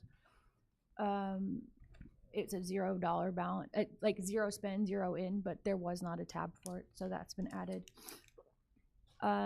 There were questions. One of them were 2 funds with balances do not carry over into the next fiscal year. That was on the fund balances page. That was just a formula issue, and it has been updated. And those balances, again, both of those accounts were 0 spend, 0 revenue, so the balance carried forward remains the same. The next comment was a fund with a negative balance has budgeted expenses without any receipts budgeted to cover those expenses. That's Fund 712, the IDA Stronger Communities Program. In the 2025-26 budget is $0. The fund in general, just in general, in regards to fund, kind of like the way fund accounting works, is there can be expenses coming out because there might already be money in the bank. So it comes up later about ARPA, but that's like the best example. They gave us the money up front and we're spending it as we go. So in the years subsequent to the year we got awarded the money, we'll still see expenses because it's coming out of the money that already exists without there being new revenues. And that's kind of what's happening also with this IDA Stronger Together. We also have some of these programs that are reimbursement grants, so we don't have the revenue yet, but the revenue may come in a future year as they're being reimbursed. We also see that, because the next question was, we have negative balances at fiscal year end that carry negative balances forward. The question was about IDA. Again, the 25-26 budget has zero activity going through it. And the existing balance, which is showing as a negative on the current 25 budget, those are being reimbursed as we speak. So that budget should end up at a zero by the end of the 25 year. So when 26 begins, it wouldn't have a balance. Should it not have a balance, negative or positive? Same thing for DATS, which is Fund 116, and Brownfield, which is 704. And then there was a question, and this one almost stumped me. There was a question on 503 flexible spending being in a negative balance at the end of the end of the year, and because flexible spending, we should only be reimbursing for funds that we have. And I kind of looked at it and I thought about it. It's because the flexible spending fund is on our fiscal year and the flexible spending plan is on the calendar year. So it's possible that when our fund year ends, it may look like it's over reimbursed, but the money would come in the next year and it would have a negative balance if the next year the contributions weren't as high as the previous year. So that one's just kind of a timing kind of situation. And then I had the last question I received was, there was one fund is budgeted to zero at the end of the fiscal year but has interest income the next year. And that was ARPA. All of the ARPA monies have to be obligated by the end of this calendar year, which means that everything will be encumbered. And if at the end of this fiscal year we haven't spent it, that encumbrance would roll over and automatically create the budget for that fund next year. So while the money is in the bank collecting interest, we will have those encumbrances still sitting out there. So until we pay off all of our ARPA, all of our ARPA invoices, those funds will still be gaining interest. So that's why they would have interest on an account that doesn't have activity going through it. And those are all the questions I received. For those who asked questions, did that answer your questions, or would you need further clarification? Vice Mayor Teague. I would need further clarification on a couple of things. So, because I know several of the funds that I talked about, I'm one of the ones that, most of the questions were mine. So the funds that had negative balances and not closing out, and the answer was, well, the reimbursements will come later, correct? The reimbursements on those are coming out now, currently, yes. So then wouldn't those show up under receipts, under estimated receipts? Well, yes, in my mind. I did not create that budget, so I can't speak to why they weren't listed. But they're being, like, at all of those I looked at are being reimbursed currently. So at the end of the year, they should actually end up at a zero. Right, but, okay, so let's specifically look at, which one was it? I think it's 7. Vice Mayor, do you have a page by chance? I'm on the fund balance page, which is page 35. Okay, so the fund balance page is based solely on the budgets. So the information rolling on the from the individual budgets. budgets roll up. Correct. So Okay. the last number on there, that's a definite number. Well, it's not definite. That last column where it says the unaudited value, that is what the numbers in our GL reflected at the end of the year. Right. That is still unaudited, and everything after that is based on budget. So, okay, so on Fund 712, which is the IDA Stronger Communities Program, which has a current estimated balance of negative 161,000, and then we're estimating to spend another 400,000. So then that takes our estimated balance to 560,000. But if we actually have money we're expecting to be reimbursed, then shouldn't those receipts show up as reimbursements? That's what I'm questioning, because I'm not understanding how, if the answer is, well, for all of these funds that have a negative balance and the balance is going forward because we're expecting to be reimbursed, well, then where are the receipts going if they're not in the budget? Because all of those receipts have 0 lines. So if we're expecting to receive money, then they should show up on receipts. I agree. So then that answer then doesn't make sense to me.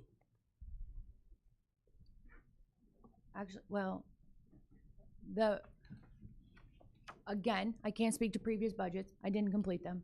But yes, I agree. It should show as a grant fund expectation of expected revenue. But we are getting them, so they'll zero out regardless if it was on the budget. I mean, we're still getting the money. Right, but then we should be showing the money as income is, I guess, what I'm trying to get at. Well, I recognize that. Okay, so then I so understand it'll be what you're saying. So it I will just be didn't do it. adjusted. So I'm asked. Then I guess then the question is, when you make the adjustment for the 4th draft, will those receipts be adjusted for those particular funds, so that we will actually see the receipts and it doesn't look like we're spending money we don't have and never got? So you're asking me to adjust the approved budget from previous years? No, Comptroller, if I may, Vice Mayor, when I'm looking at this, what you're saying is for the next budget, for the 26 budget. Yes. We're having we're showing the 500,000, and then the year is ending with a negative 500,000 as well. Right. Actually, we just confirmed with Logan that IDA actually gives us the money up front. So in these situations, the money's already in the bank. And so we're just spending money we have in the bank already. So if the money is in the bank, then why do we show a negative balance? Because those are based on budget. So so IDA just sent us money. Let's say IDA's sending us money today, and we didn't know we were going to get that grant at the beginning of the year. It wouldn't have been in the budget. So the budget would have showed $0 as expected. But then we got a grant and we got money in. So the money sits in the bank, and then maybe we don't spend it this year, we spend it next year. So next year we wouldn't have budgeted revenue because the money's already in the bank, but we would have budgeted expenses. But that would be coming out of money in the bank. Does that make sense? No. Because the budget only reflects the money we're getting in this year and the money we're spending this year. So if we have money in the bank, that's not going to show up on there. So are you saying then the money that we have in the bank showed up after April 30th? Correct. Okay, so then why doesn't it show up on the 24-25? On the budget, because they didn't know it was going to show up in 24-25 at the time they did the 24-25 budget. When did we do the 24-25 budget? It would have been done a year ago. But we've been updated. So these estimated receipts for the current fiscal year are not being updated as we spend them, as we receive the money, in order for our budget that we're looking at now to reflect it correctly?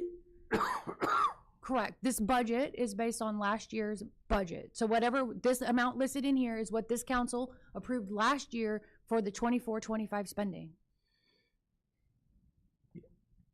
But Vice Mayor, I understand what you're asking. Math doesn't matter. Comptroller, I believe what she's asking is, I'm sorry. Let me then it should show up under estimated balance for May 1st, 2025. It has to be updated somewhere. Or we're just putting money in the bank and not accounting for it anyplace. This isn't the general ledger. It's accounted for in the general ledger. It's accounted for in all of our bank statements. It's accounted for in the reporting that I give you every month and that the treasurer provides you. We're accounting for the money. The money's not just disappearing. We're accounting for every penny that comes in the door. We have an auditor that comes behind us and proves that we account for every penny that comes in the door.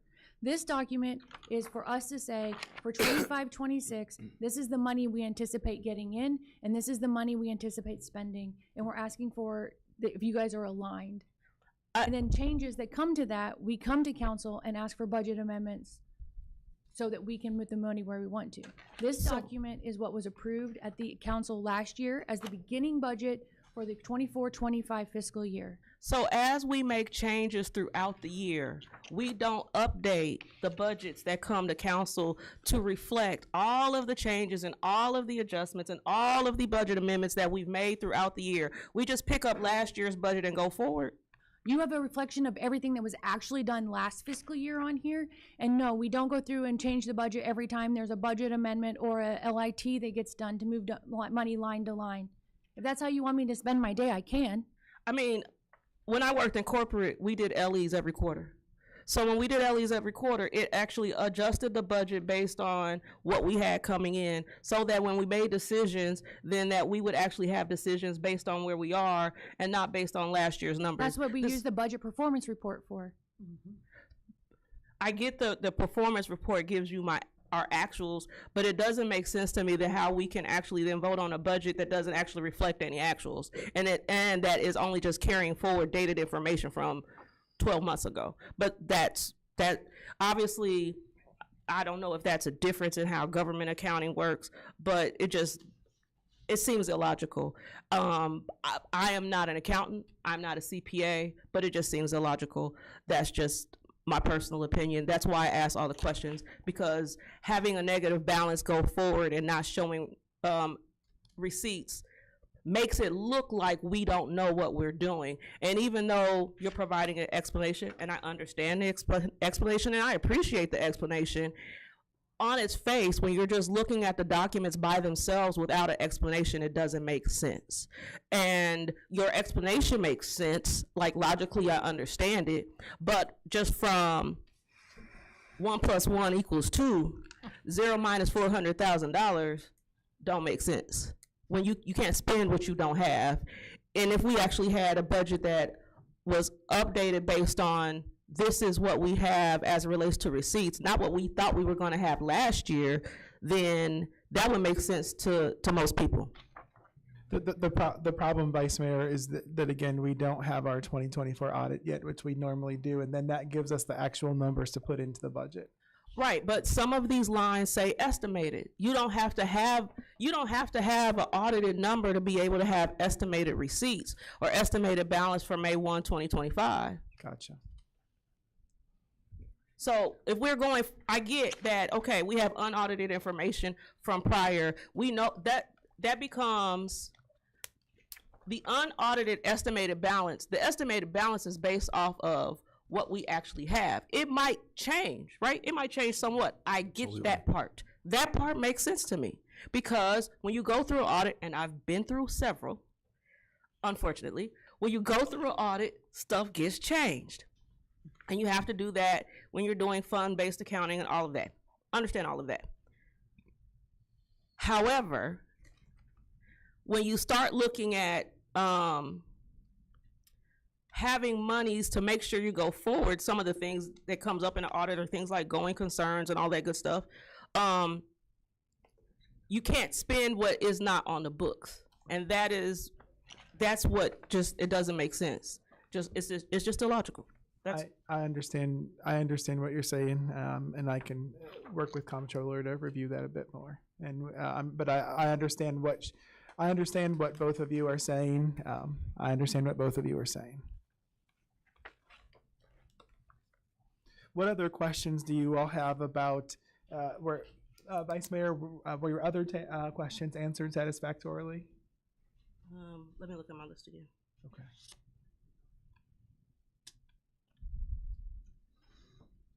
Yeah. I think the other question was, can you explain the ARPA interest again? Yeah, so ARPA, we got the money up front, so the money's sitting in the bank.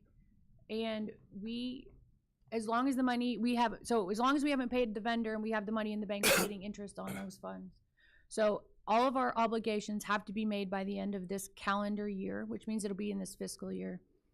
If any of those obligations have not been fulfilled at the end of the calendar year, or at the end of our fiscal year, those encumbrances will roll over into the next fiscal year.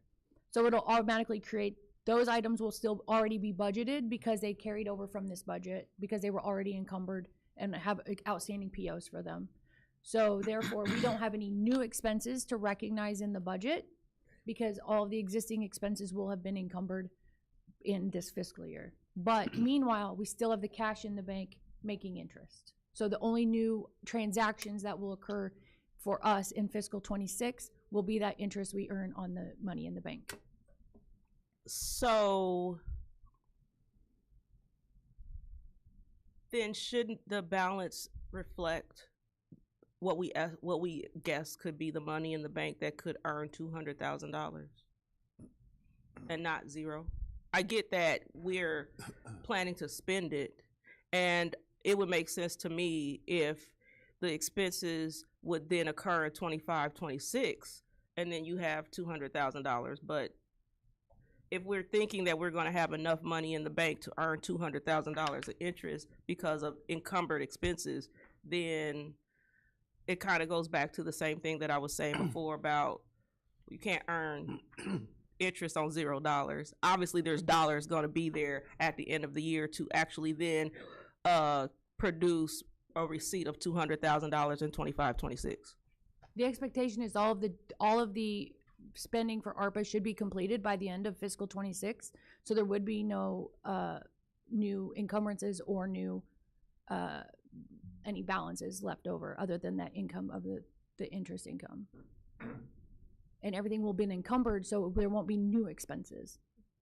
Now, let's say that one of those jobs comes in under budget, and then we have to spend it. That will show up it'll show up as an expense in next fiscal year. But right now, we're not anticipating that, so we haven't budgeted for that.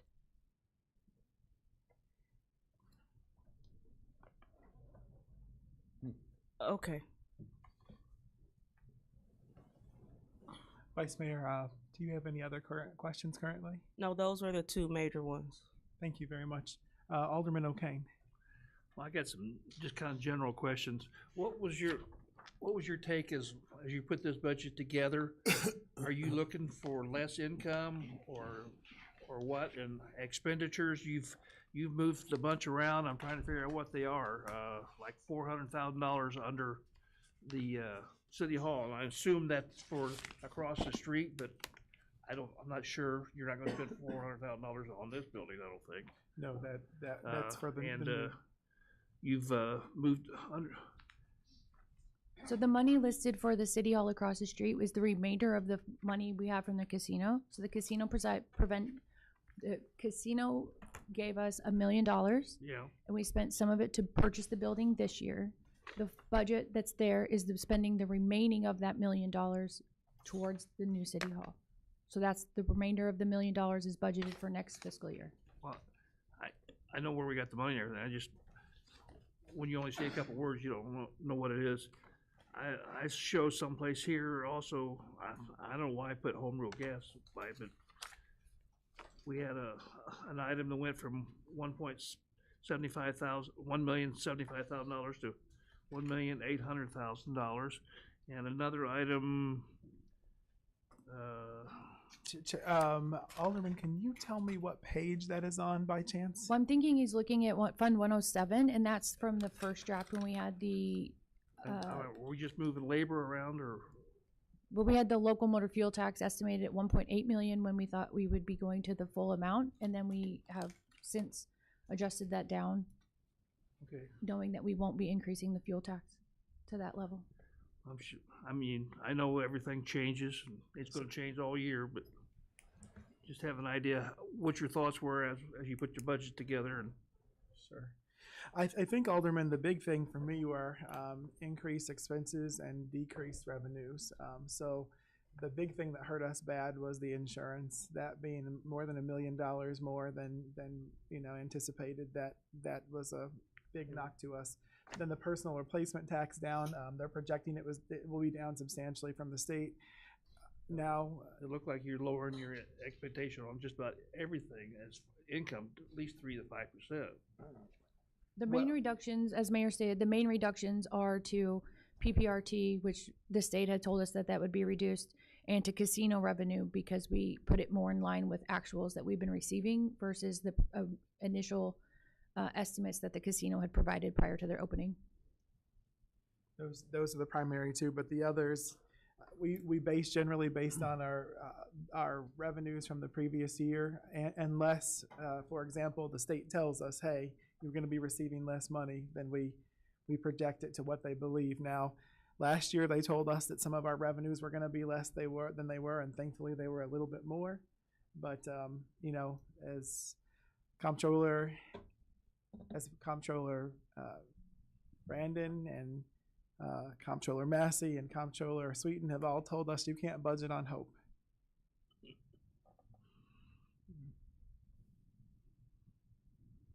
Okay. Alderman O'Kane, did you have? Go ahead. Yes, sir. Thank you. Yes, Alderman Cooper. In regards to that, you're showing a decline, clear through 25, 26 in revenue, and then all of a sudden 26, 27, 27, 28, we're an increase. Why? Because a number of our revenue sources, like the sales tax, for example, do tend to trend and increase every year. So we projected a minor increase for future years. In regards to the casino, and what Doug was saying, why doesn't it have its own fund? Why doesn't the casino money have its own fund? I'm not sure what you're asking. Like, we're showing revenue and expenses out of it. How do we see that in the budget? We're not seeing it in the budget, are we? The casino revenue? Yeah. Is allocated to several different departments to be used for expenses? Or are we seeing the actual revenue in the budget or not? Yeah, the revenue is listed on the receipts. There's a tab that lists in the inbound. Yeah, I think it's combined with the cannabis. No. And there's no actual. Can't be. It's not combined with the cannabis, Alderman. That was just for the pension payments on the payables. Earlier, you're talking about what we discussed earlier in our Public Works. What yes, we sir. discussed earlier. That's literally just. Why was it combined? Instead of sending two different checks, we take the revenue from the cannabis and the revenue from the casino and write them one check for each fund. One check for the police pension and one check for the fire pension. But in this budget, the revenue sources are shown separately. And you can see the revenue, I had to have Director Rui look it up for me. It's on page 27 of the budget. It shows all of the various revenues. And those are all applied towards the general fund. What fund is demolition of the Breezy and the others, where that's coming out of? ARPA money. 310. It's three. What demolitions? 310, budget 310, Chairman. Alderman. 310. Yes.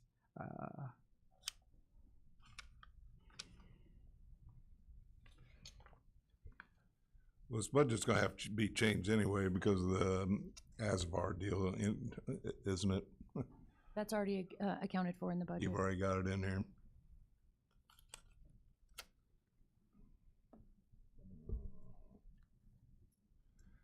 Just curious, when's the last time we raised rental registration? Just recently. A year ago. A year in the last year. Oh, it Yes, was sir. raised. Yes. Okay, because it's, see if we can throw any money for the inspectors off of that. Alderman Cooper, you were asking about Fund 310. That starts on page 105. Okay. Just a couple other minor ones. $200,000 increase in park salary. Where's that come from? Is that pool related or?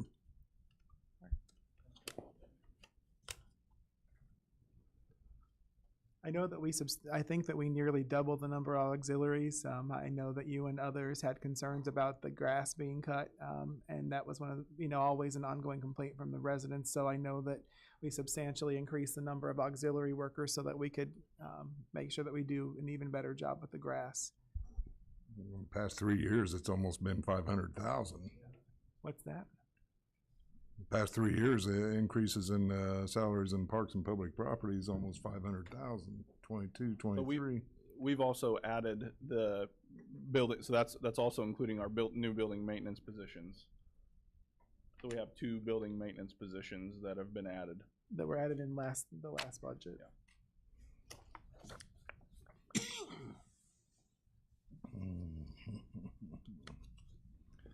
Chairman, what page, Alderman, what page are you on? I'm sorry. Boy, this thing doesn't have pages on it. Just Parks and Public Property Fund 001, Division 051. Thank you.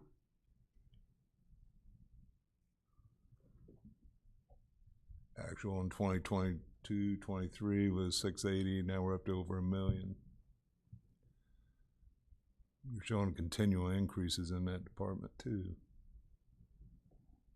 You'll have continually increases in expenses as we always have in nearly every department because contractual obligations, and then as you know, the price of things go up as well.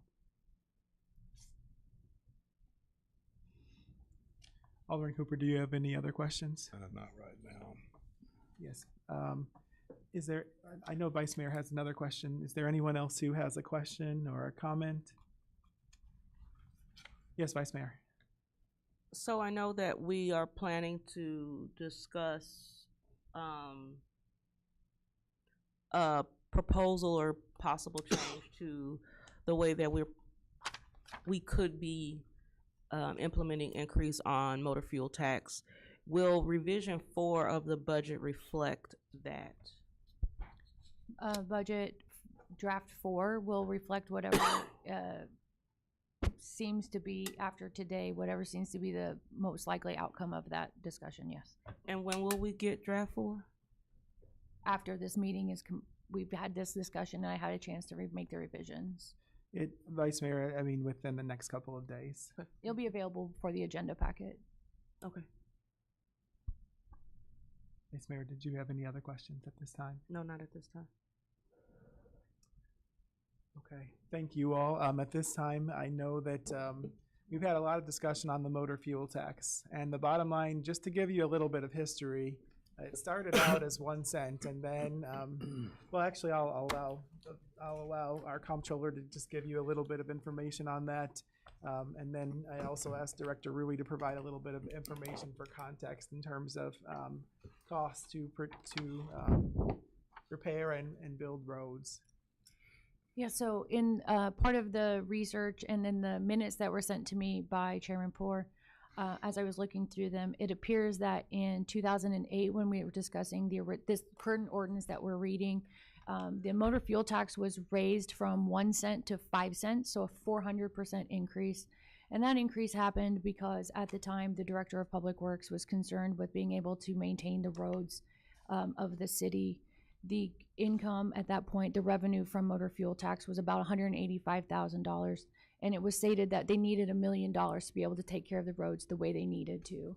That the 185 just wasn't going as far as it needed to, and that they needed $1 million. Today, we're still getting just a little over $1 million. So just keep that in mind as we talk about this. The concern in 2008 was that they needed $1 million to take care of the roads. And we're still making that work, which is a huge testament to our Public Works Department that they are able to stretch those dollars out as far as they are. It's just that increase at that time, and now we're talking about making an increase just to meet what the expectation at that time was as they wrote that ordinance.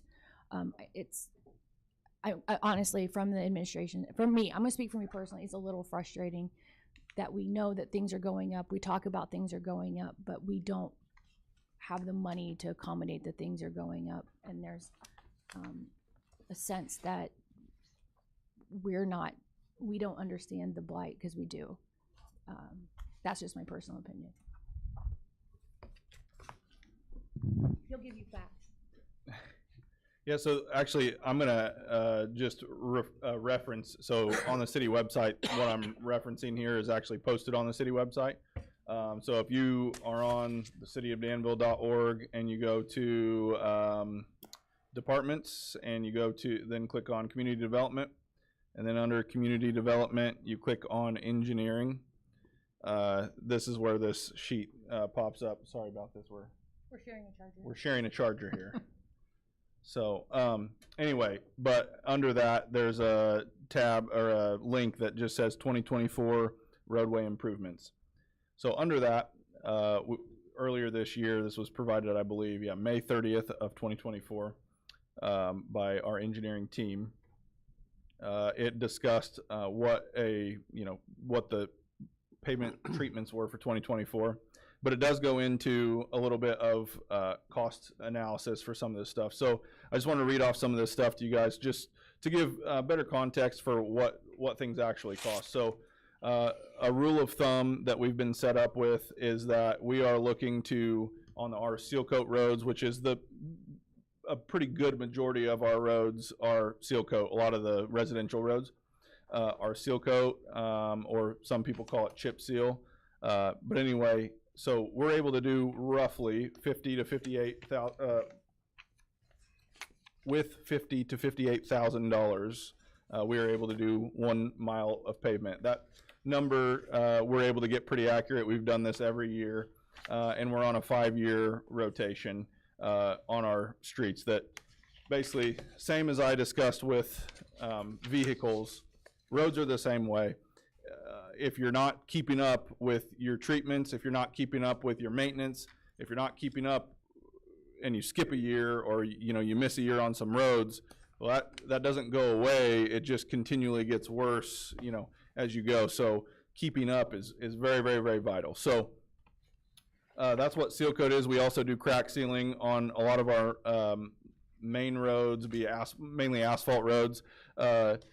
And typically, these are all averaged, but for $15,000 to $20,000 per mile, we can go through and crack seal a road. Now, obviously, roads that are in worse shape are going to cost more. They actually measure that by the foot when that gets done. But another treatment that we've been doing is cape sealing. So cape sealing is first you go through and you seal coat a road, so you chip seal it, either one you want to say, and then they come in and micro surface it afterwards.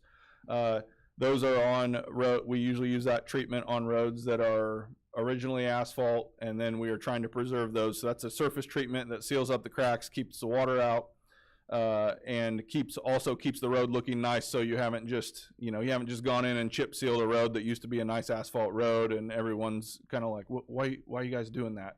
So this gives it a good finish where it looks like an asphalt road again.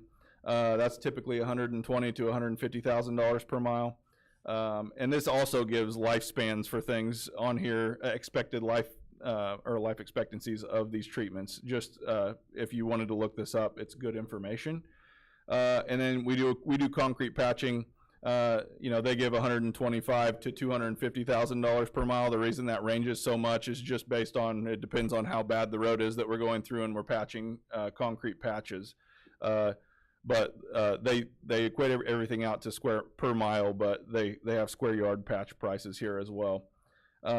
And then they have a mill and overlay. So if we're going to actually mill out asphalt roads, and we're gonna lay back in some another asphalt treatment, basically, so turn it back into a brand new looking asphalt road, that is $500,000 to $700,000 per mile. So a big thing that we're doing is we're trying to give these surface treatments. So this mill and overlay is that's a huge number compared to the chip seal, which is $50,000 to $58,000 per mile, or cape sealing it for $120,000 to $150,000 per mile. So we're able to extend life expectancies of roads to do that. But I mean, the main point that I guess I want to get to is just things cost money. And those prices go up yearly. And as we saw when we went through COVID, the prices absolutely skyrocketed. So now I will say things seem to be kind of plateauing off a little bit, but it still costs quite a bit of money to maintain our roads. And right now we've been doing that with just 107 money. We're hopeful that here in the next 6 months we're able to get MFT stuff finalized and have access to that again. We can't guarantee that, so we have to plan for what we have. And so as we're talking about 107 money, the mayor thought it might, as I brought this up, the mayor thought it might be a good idea for me to just kind of walk through what are the costs for things, because, I mean, it's not cheap to own roads. It's not cheap to own any asset, really.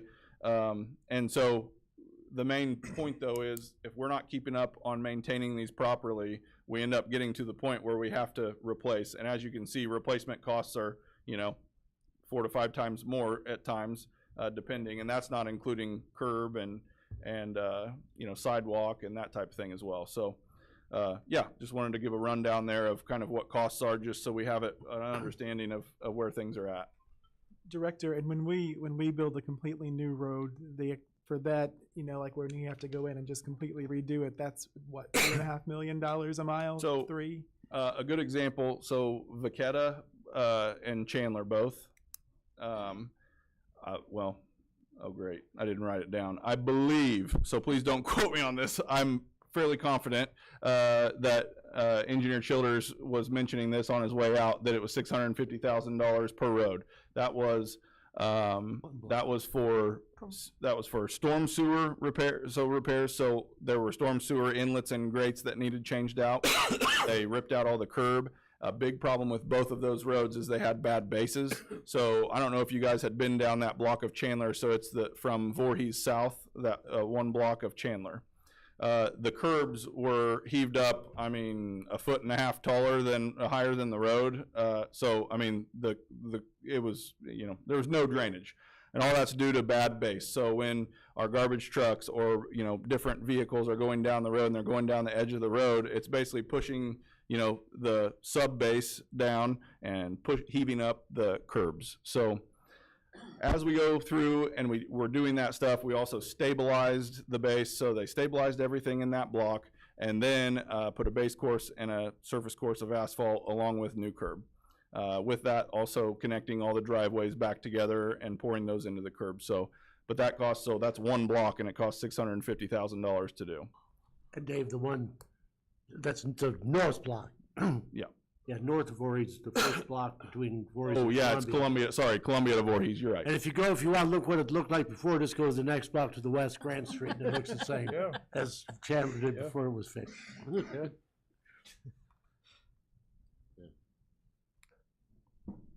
Comptroller, I know that Chairman Poore had made a suggestion as to how a possible way forward, and I believe that you explored that possibility for us, and if you could maybe walk us through that, that would be appreciated. Sure. So last time we talked about if we followed the suggested resolution of the 13, the stair-stepped increases. I did a similar calculation if we took the 14.6 cents as suggested, and then we just proceeded to do the 2% increases annually based on Part A. So exactly as Chairman Poore had suggested. By doing so, we would be able to, the first year we would see increased revenue of $342,000. That would cover our necessary payments for the Azavar, and continued on. So it's enough to, it's 600. So after by December of 26, the increased revenue is 671, and at that point we would have made $410,000 in Azavar payments with one coming due.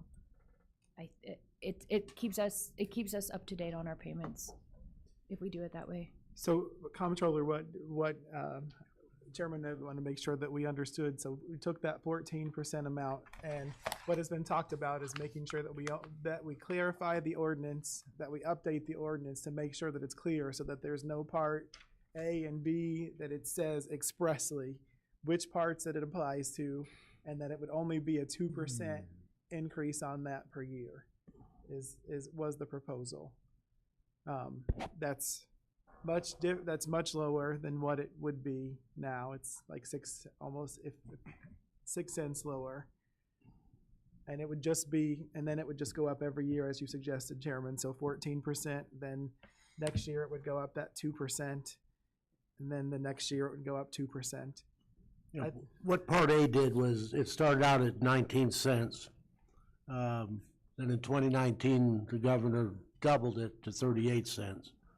And it went up a little bit each year after that. And the current year on Part A, the part they publish, is 47 cents. So that would be a 0.0094 cent increase on the gas tax this year, this current year. But overall, it would be going from the almost 11 cents to 14, so a 3 cent increase. only on Part A, not Part B, not Section 2, Part A and B, not. That's all I have. Vice Mayor. So then we will be switching from B to A. This would just be based on Part A of, what was it, 112? Well, I just want clarity because when we started in 2008, correct me if I'm wrong, but based on what has been stated and also I think the emails from the comptroller, we have been doing B. Yes. B of 10. Since the ordinance passed, the calculation has been performed on Part B. And B, I don't have my table that I put together. B is significantly less than A. So yes. Correct. I just want to make sure that everyone, because obviously people have been following this and people have been doing their own research and people have been going and looking at MFT. So I just want people to be aware that we will be switching from B to A. Yeah. And Part A, the way it reads now, is the motor fuel tax. Part B is the motor fuel use tax. So the total tax on a gallon of gasoline is 66 cents. And this would only be levied on the published, well, the table that I read, it said motor fuel tax use, 19 cents, and the Part A, 47 cents, for a total of 6.7, or 0.6667 cents per gallon this year. That only applies to commercial carriers. That is the information. So one of the things that I did to get an understanding of Part A and Part B and why they're different, I talked to the Illinois Department of Revenue yesterday. I called them because based on the conversation that we had last Tuesday, it seemed like we were making a lot of assumptions about what the state was doing as it related to motor fuel tax. So I figured, well, the best way for me to get clarity, as opposed to asking everybody else here, well, what do you remember and what happened when and all of that, is to go to the source. So I went to the source, which is the state of Illinois Department of Revenue, and I talked to the section manager of the motor fuel tax section, and had a lengthy conversation with her about Part A versus Part B and why and how, and I'll say I thought I had understanding before I talked to her, only to find that I didn't understand anything at all and that I was wrong. And then even after I talked to her, I still didn't have a clear understanding, because after we had our conversation, I said, okay, I think I understand this. I'm going to send you an email with some bullet points that outlines the understanding, and then that way you can correct anything that I have wrong. And when I sent her the email, she emailed me back and said, yeah, all of your bullet points were wrong. Oh, no. And so then the email that I sent to all of you, which I have here, it contains her explanation. Illinois has a motor fuel tax on fuel. There is also a motor fuel use tax for interstate carriers involved in the International Fuel Tax Agreement Program. The reference statute, because she also asked me for our ordinance number. So she asked me for information from our ordinance. So I screenshot our entire ordinance and sent it to her. So the reference Illinois statute, ILCS Chapter 35, Act 505, Section 13A, refers to the motor fuel use tax. Attached are informational bulletins that speak to our motor fuel tax rate, Part A, and then the motor fuel use tax rate, Parts A and B. And then the explanation goes on to say, if you look at the fiscal year, so if you look at the bulletin that is FY 2024-24, it explains the motor fuel use tax and who pays it. It does not, it's not applicable to all citizens. It's only applicable to those who are, and this is what it says, and this is the informational bulletin from the Illinois Department of Revenue, FY 2024-24, which was published on May 2024. Anybody can look it up. Illinois motor fuel use tax is comprised of two parts, Part A and Part B. This tax is reported and paid by, this is the important part, licensees under the International Fuel Tax Agreement. Now, after that conversation, I went and Googled, well, what is IFTA? Who is it governing, to get more understanding of that? Because she and I didn't have that discussion. That was for me to get an understanding of what that's for. It's only for commercial carriers. And she even gave me an example in the conversation. Now, that wasn't in the email, but she said, so if you're a carrier who filled up in Indiana, and then you came into Illinois to make deliveries, one of the requirements as a truck driver is to log all of your miles and to log all of your stops. And in that log, you pay a tax, and that is the use tax. You leave Illinois and then go back to Indiana. You never actually pumped gas in the state of Illinois, but you're paying a use tax because that is what happens in the commercial trucking industry. So this A and B thing that we're talking about, just for the sake of clarification, because I wanted to understand, only applies to the trucking industry. So the A and B, yes, it does apply, but it does not apply to average everyday citizens. And I think we need to make sure that we understand that before we make a decision about what we're doing. Now, when we decided on it was going to be Part A versus Part B, we used Part B as a guideline, probably because Part B is calculated based on consumer price index. So it's a good basis for how to do calculation, because it's not being set in statute because you don't know what's going to happen in 5 years. It's happening every year annually based on what happened in the last year. So I want to make sure that we all understand that A and B does not apply to everyone. A already applies to everyone, and everyone is already paying A. If we want, and I have a table which I will have next week for everybody because I put it together and it took me a long time to do it. Vice Mayor, will you email that to us if you could, please? Yeah. Thank you. Which shows the differences between A and B going all the way back to 2008. Because there was, at the time that B was chosen, B was lower. There was a period of time, I think a year or two, I want to say around 2010, 2011-ish, where B was actually higher than A.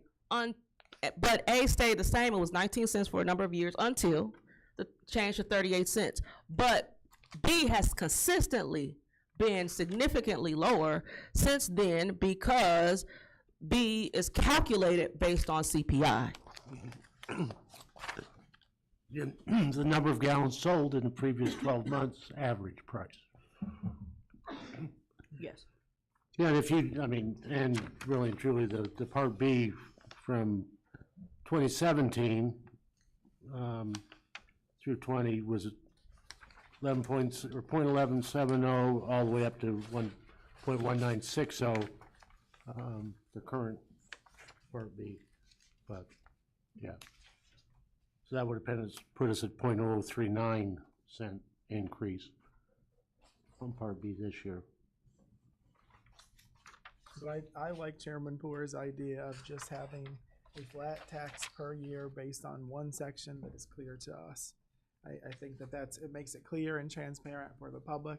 It makes it clear and transparent for us as aldermen. It makes it clear and transparent for our staff as we move forward to be able to calculate that, and then people will be able to know what they should expect. And I think the email I sent it would just take amending the language to adding 1 and Part A to the existing ordinance that we have that would make it be calculated on Part A. And our legal department can prepare whatever is the pleasure of the council. Yes, Vice Chairman. The more I read about MFT, the less I understand. What under the proposal that Chairman has given, what would the gas rate be? It looks like it's 10 cents. It's 10 cents now. No. That's not from I'm the not chairman. looking at the That's right not from the one. chairman. That's from Mrs. White that she applied. That's what the rate is now, is the 10 point. Yeah, if we had based it on Part A, back in 2008, it would have started out at the 5 cents. And then this year, we would be at a little over 12 cents. And next year, we'd, be 13.6 cents and then 14.6 cents, about a penny as the 2%, If that was A? if that was A. And if we kept doing what we're doing now based off B, what would it be? Like, I think one of the things that might be critical is understanding the difference between what we're doing now and moving forward based on what we're doing now versus changing from B to A and then moving forward based on that proposal. And it's hard to find that number. The number hasn't been published yet for the year, but based on historical trending, it'd be about 11.2 cents. What I can do is have comptroller update our chart to reflect what you've said and to send that out to you. And also our legal department, I know, has been working on some potential drafts that we could send out to you, likely tomorrow, if not, definitely Thursday. That way you could have plenty of time to review it before. Well, what's critical is because the language that we have now, It's not clear. it just, I mean, it's all of the law, not just one section, Part A or Part B, and it even goes into another chapter in it goes into 35 Illinois Powell Statute 505-2 is what the 2 reference is in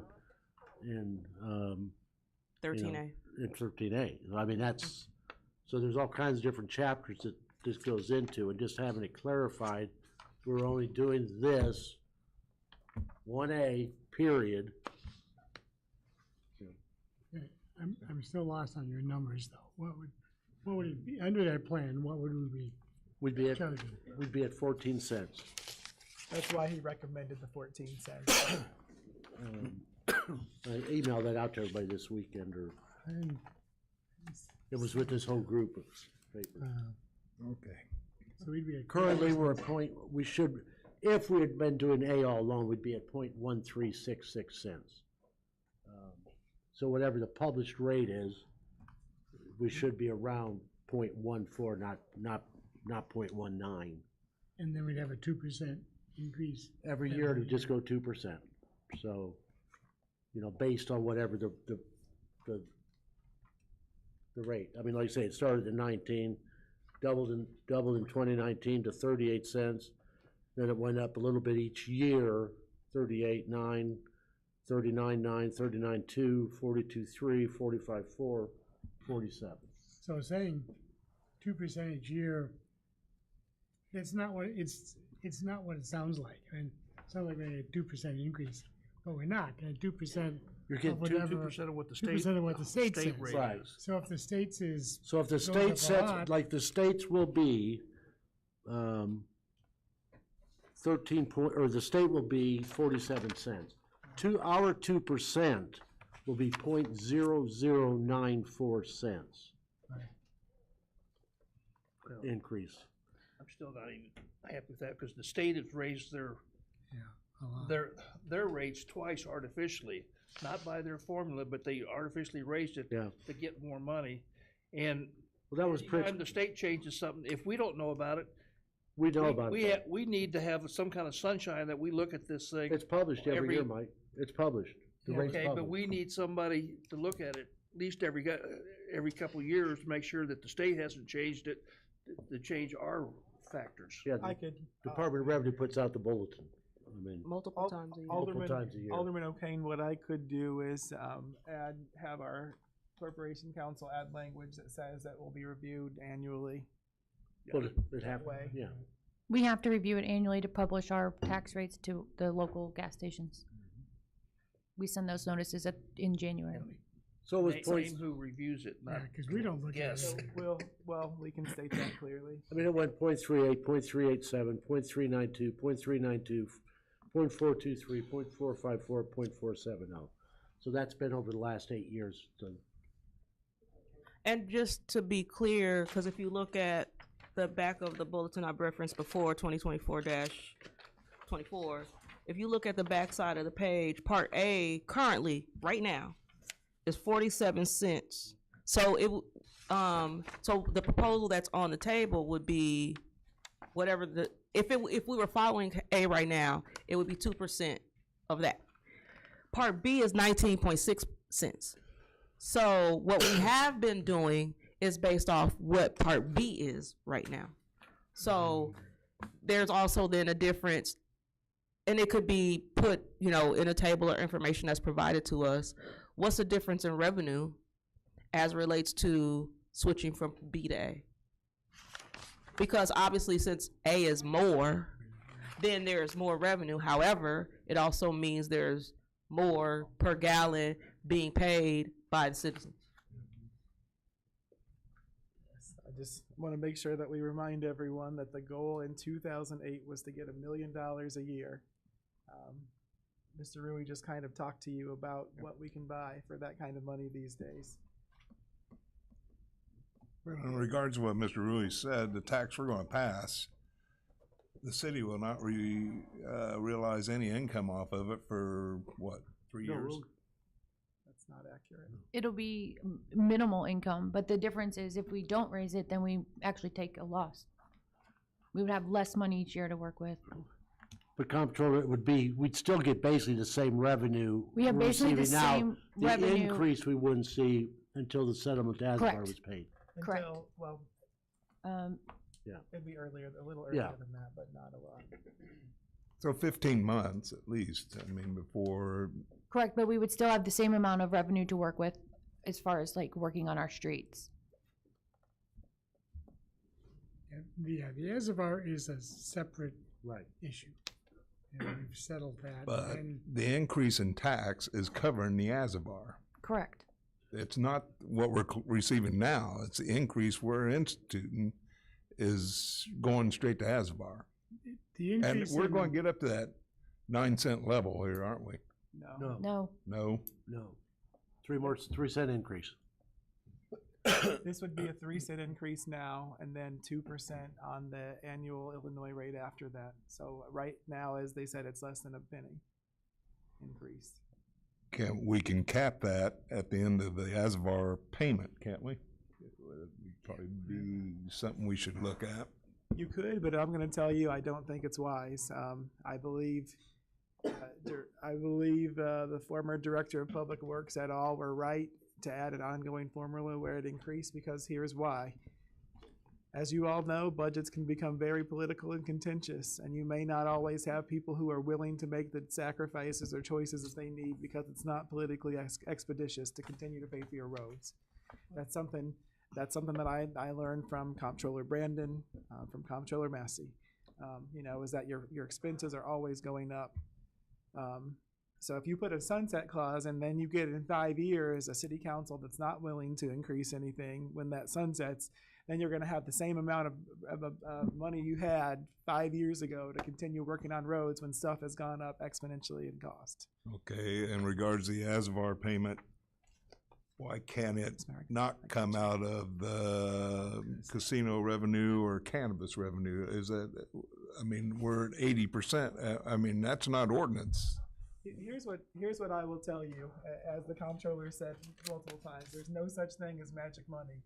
It can come from anywhere you want it to, but then my question to you is, what do you want to cut that's existing that we would have to cut to make that happen? I'm not telling you what to cut, but I'm just telling you you would have to make cuts. So then my question becomes, what is it that you wish to cut? If we took the money to pay Azavar from another revenue source, all that means is then instead of the motor fuel tax paying a fee that it's based on, then we're going to be using other money to pay that off, and having breasts. Yeah, my question would be, what is it that you wish to cut? How would you be cutting if you're using some of the money from the casino or the cannabis? Because then you've got to find funds to fill the pension liability. Am I correct? That's correct. So we got 80% going into the pension fund, We have right? 60% going into the pension. So there's 40%. Pardon? There's 40% available then. The other 40% is going into the budget. And we have over $3 million carrying over every year. Right. which also That goes- reserve gets used for several other things. So throughout the year, we'll have meetings and we'll say how we're paying for that, and it says that and the interest is coming out of reserves. So if we move the reserves over to be used on annual, there won't be any reserve. We'll have nothing in savings. But we're We'll have nothing adding pull to the from. reserve based on the budget that was prepared. We're adding $3 million this year. We're adding $3 million next year. We have $7 million right now. We go to $10 million at the end of the year, and then the next year after that is $13 million. And last week, we discussed the fact that we should have 3 months of operating income on hand at all times in our reserves. The That's $10 question million. was, where does the money come from? If we have Answer enough was money, given if as we have, reserve. I'm speaking. If we have enough money to put in reserves and continue to add to the reserves, 7 plus 3 is 10. 10 plus 3 is 13. That means that there's extra money that we're saving.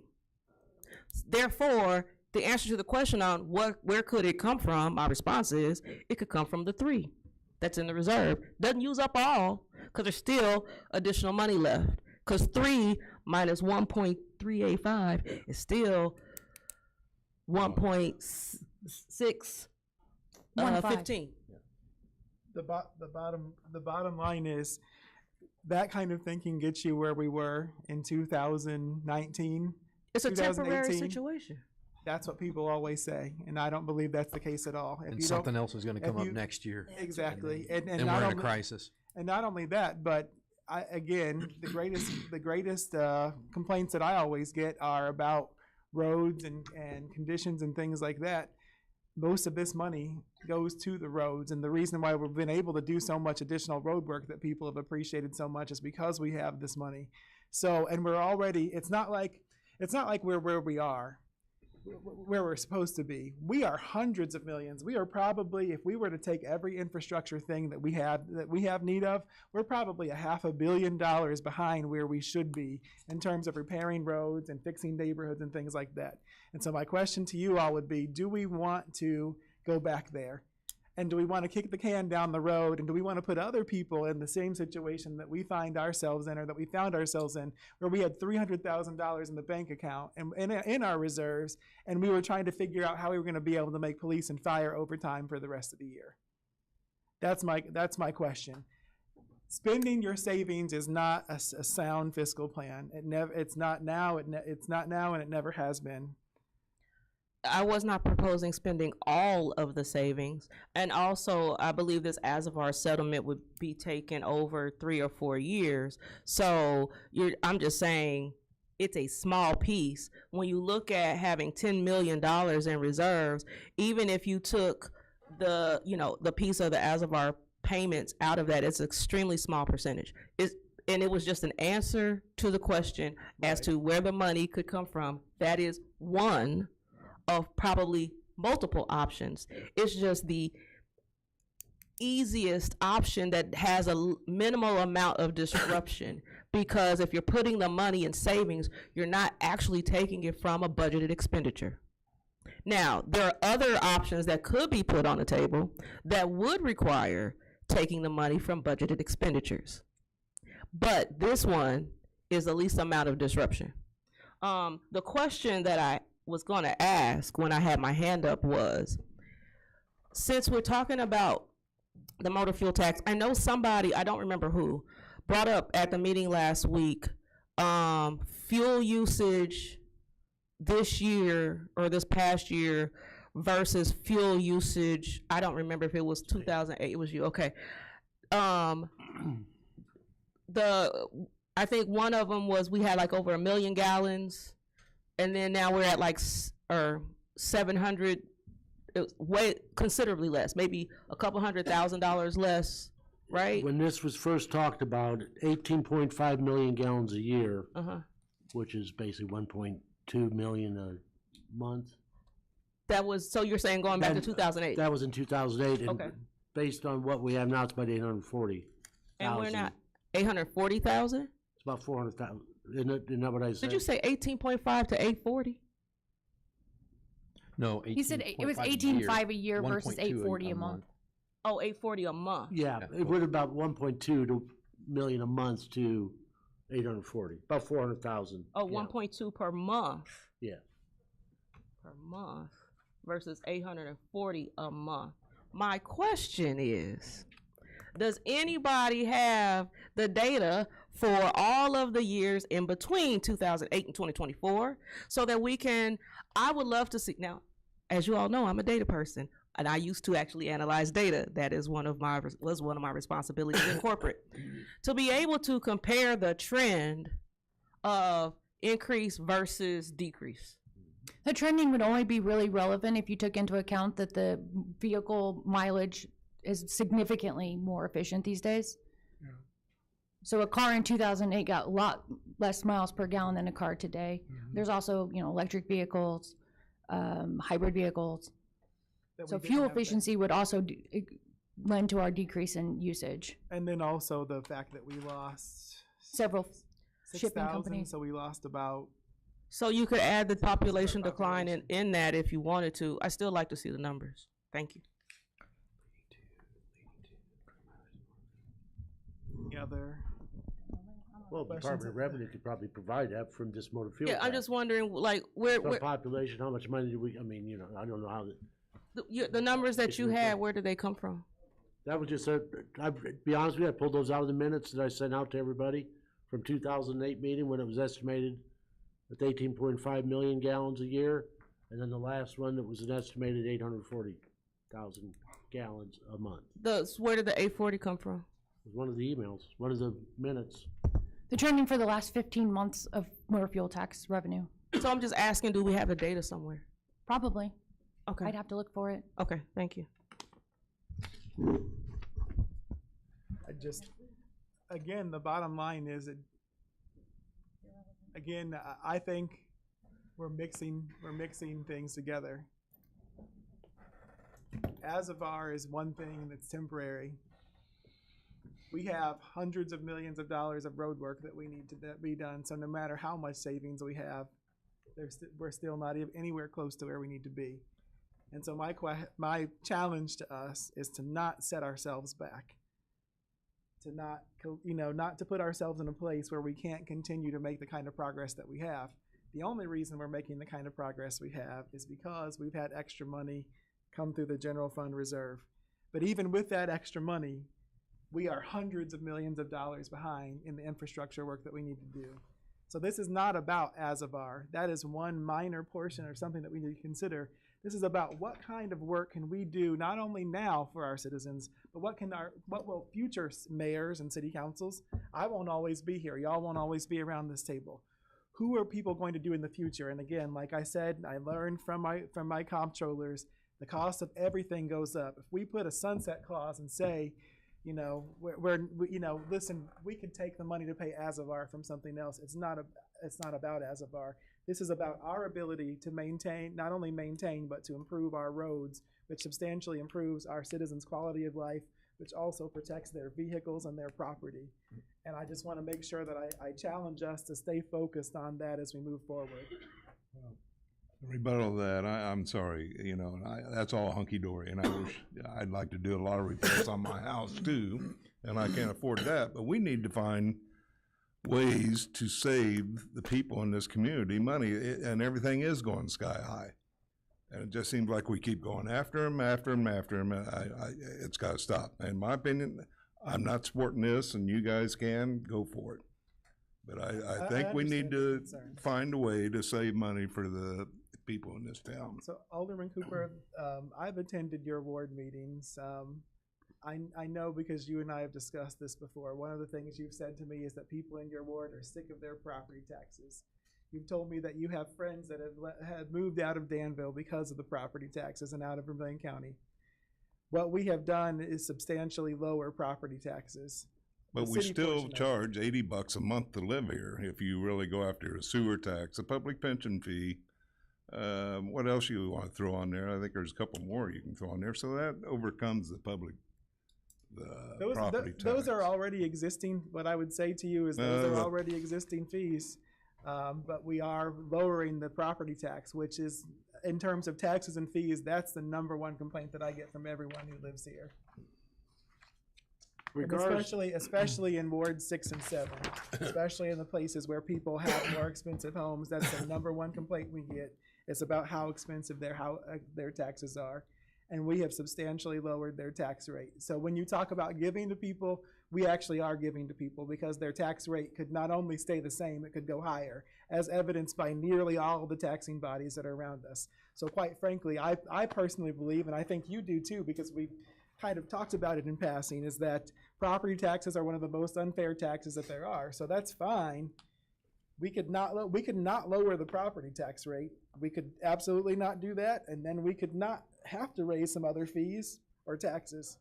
But to me, it's much more fair that everyone, not just the people that live up north, but that everyone helps pay it, and not just the people that live in the city of Danville, but the people that come here, that shop here, that buy their gas here. I would much rather have the people from Covington and the people from Catlin and the people from Oakwood and Georgetown and Westville and everywhere else around us help our citizens pay their bills and then they have to pay more where they live. Those taxes are much more fair than having to put all of that burden on the citizens of Danville. And I would almost guarantee that although no one wants any kind of increased taxes or fees, if you were to ask the people of your ward, I'm certain, because I know many of them, that most of them would say they would much rather have everyone help pay for the things that we need in the city of Danville through the fuel tax, and they would rather pay than paying more on their home. Mayor, one question. Regardless of what we do, the motor fuel tax is here. It's going to go up 2% this year per ordinance. Regardless. Now, And that's not something that we put in that's place. that's going to give us a budget cut of what? How many? 1.2 million? If we follow the rules we have been following, basically the cut will be the as of our fee. 1.2, 1.3 million, right? Yeah. Well, for the year it'd be 150-ish. 150. I mean, that's just keeping it as is. We'd have to cut the budget by. But that would be this year. Next This year, next year would be what? Yeah, next year it would be a bigger cut. It would be 250. So I mean, we just have to keep cutting the budget each year for the balance of the agreement term. And at one time, you know, and John, you were on the council back when we used to talk about utility tax. You know, what would a utility tax do? You know, charging utility tax on electric, charging utility gas tax on gas, all utilities. And that was met with so much, I mean, that was pushed, that would have generated millions and millions of dollars. And everybody would have paid it. But the public outcry and the business outcry and everything else, it was overwhelming. I mean, we probably would have had some of these businesses that have expanded in Danville, moving across the state line, if that had been in place. But I mean, that's other things we've talked about in the past as well. I mean, you even asked about it back, you know, when you 2008. You remember? Oh, I know, but I think these people are moving across the line already. Yeah. I mean, we're just giving them more ammunition to do it. It just, Yeah. But you know, it's crazy I the way. object to it. You know, let's say I was in Champaign today for Dr. Quinn, and there was gas stations over there that were $3.12. Some were $2.90 something. I mean, you go here, one end of town's, you know, Meyer and Murphy's is $2.92, but you go down here on the corner and it's $3.12. I mean, there's no rhyme or reason. But you go by Oakwood, and it's basically 11 or 12 cents cheaper than we are because we do have the gas fee. But I mean, it's all over. I've been to Indiana, and it's been higher. It's been 10, 12 cents higher than Danville is. And they don't have the tax that we have. So I mean, it's crazy. There's no rhyme or reason for what. I mean, some stations absorb it, you know, and only have a 2 or 3 cent margin on a gallon of gas. Some are making 25, 30 cents a gallon by the way they buy it. So I don't know. I don't know what the answer is. I just know I could not all of a sudden increase our fuel tax by 9 or 10 cents. But with the 2% based on Part A, you know, you're less than a penny. That's to me a lot more reasonable than going after it all at once. Alderman, I very much appreciate your feedback. If there are any other budget questions or changes that you would like for the comptroller or I to look at, or us to look at as a team, please send those to us as soon as possible. We will try to get you all the requested information and updates within the next day or two. That way you have as much time as possible to ask questions, to meet with the department and division heads if you wish to, or to talk with me. That way we can hopefully move forward next week. But I appreciate everyone's efforts, and I know that these are difficult decisions that we have to make. None of this, any of it makes it happy. I think one of the things that's happened is for the last 5 or 6 years, we've been spoiled. Everything has been so great that we haven't had to have any kind of tough conversations. So I know that they're hard, but I appreciate the care that everyone has for our citizens. We all want what's best for them. We all want to have a good community, and I appreciate all of your efforts. Having satisfied the agenda, I would entertain a motion to adjourn. So moved. Second. All those in favor, please signify by saying aye. Aye. We are adjourned.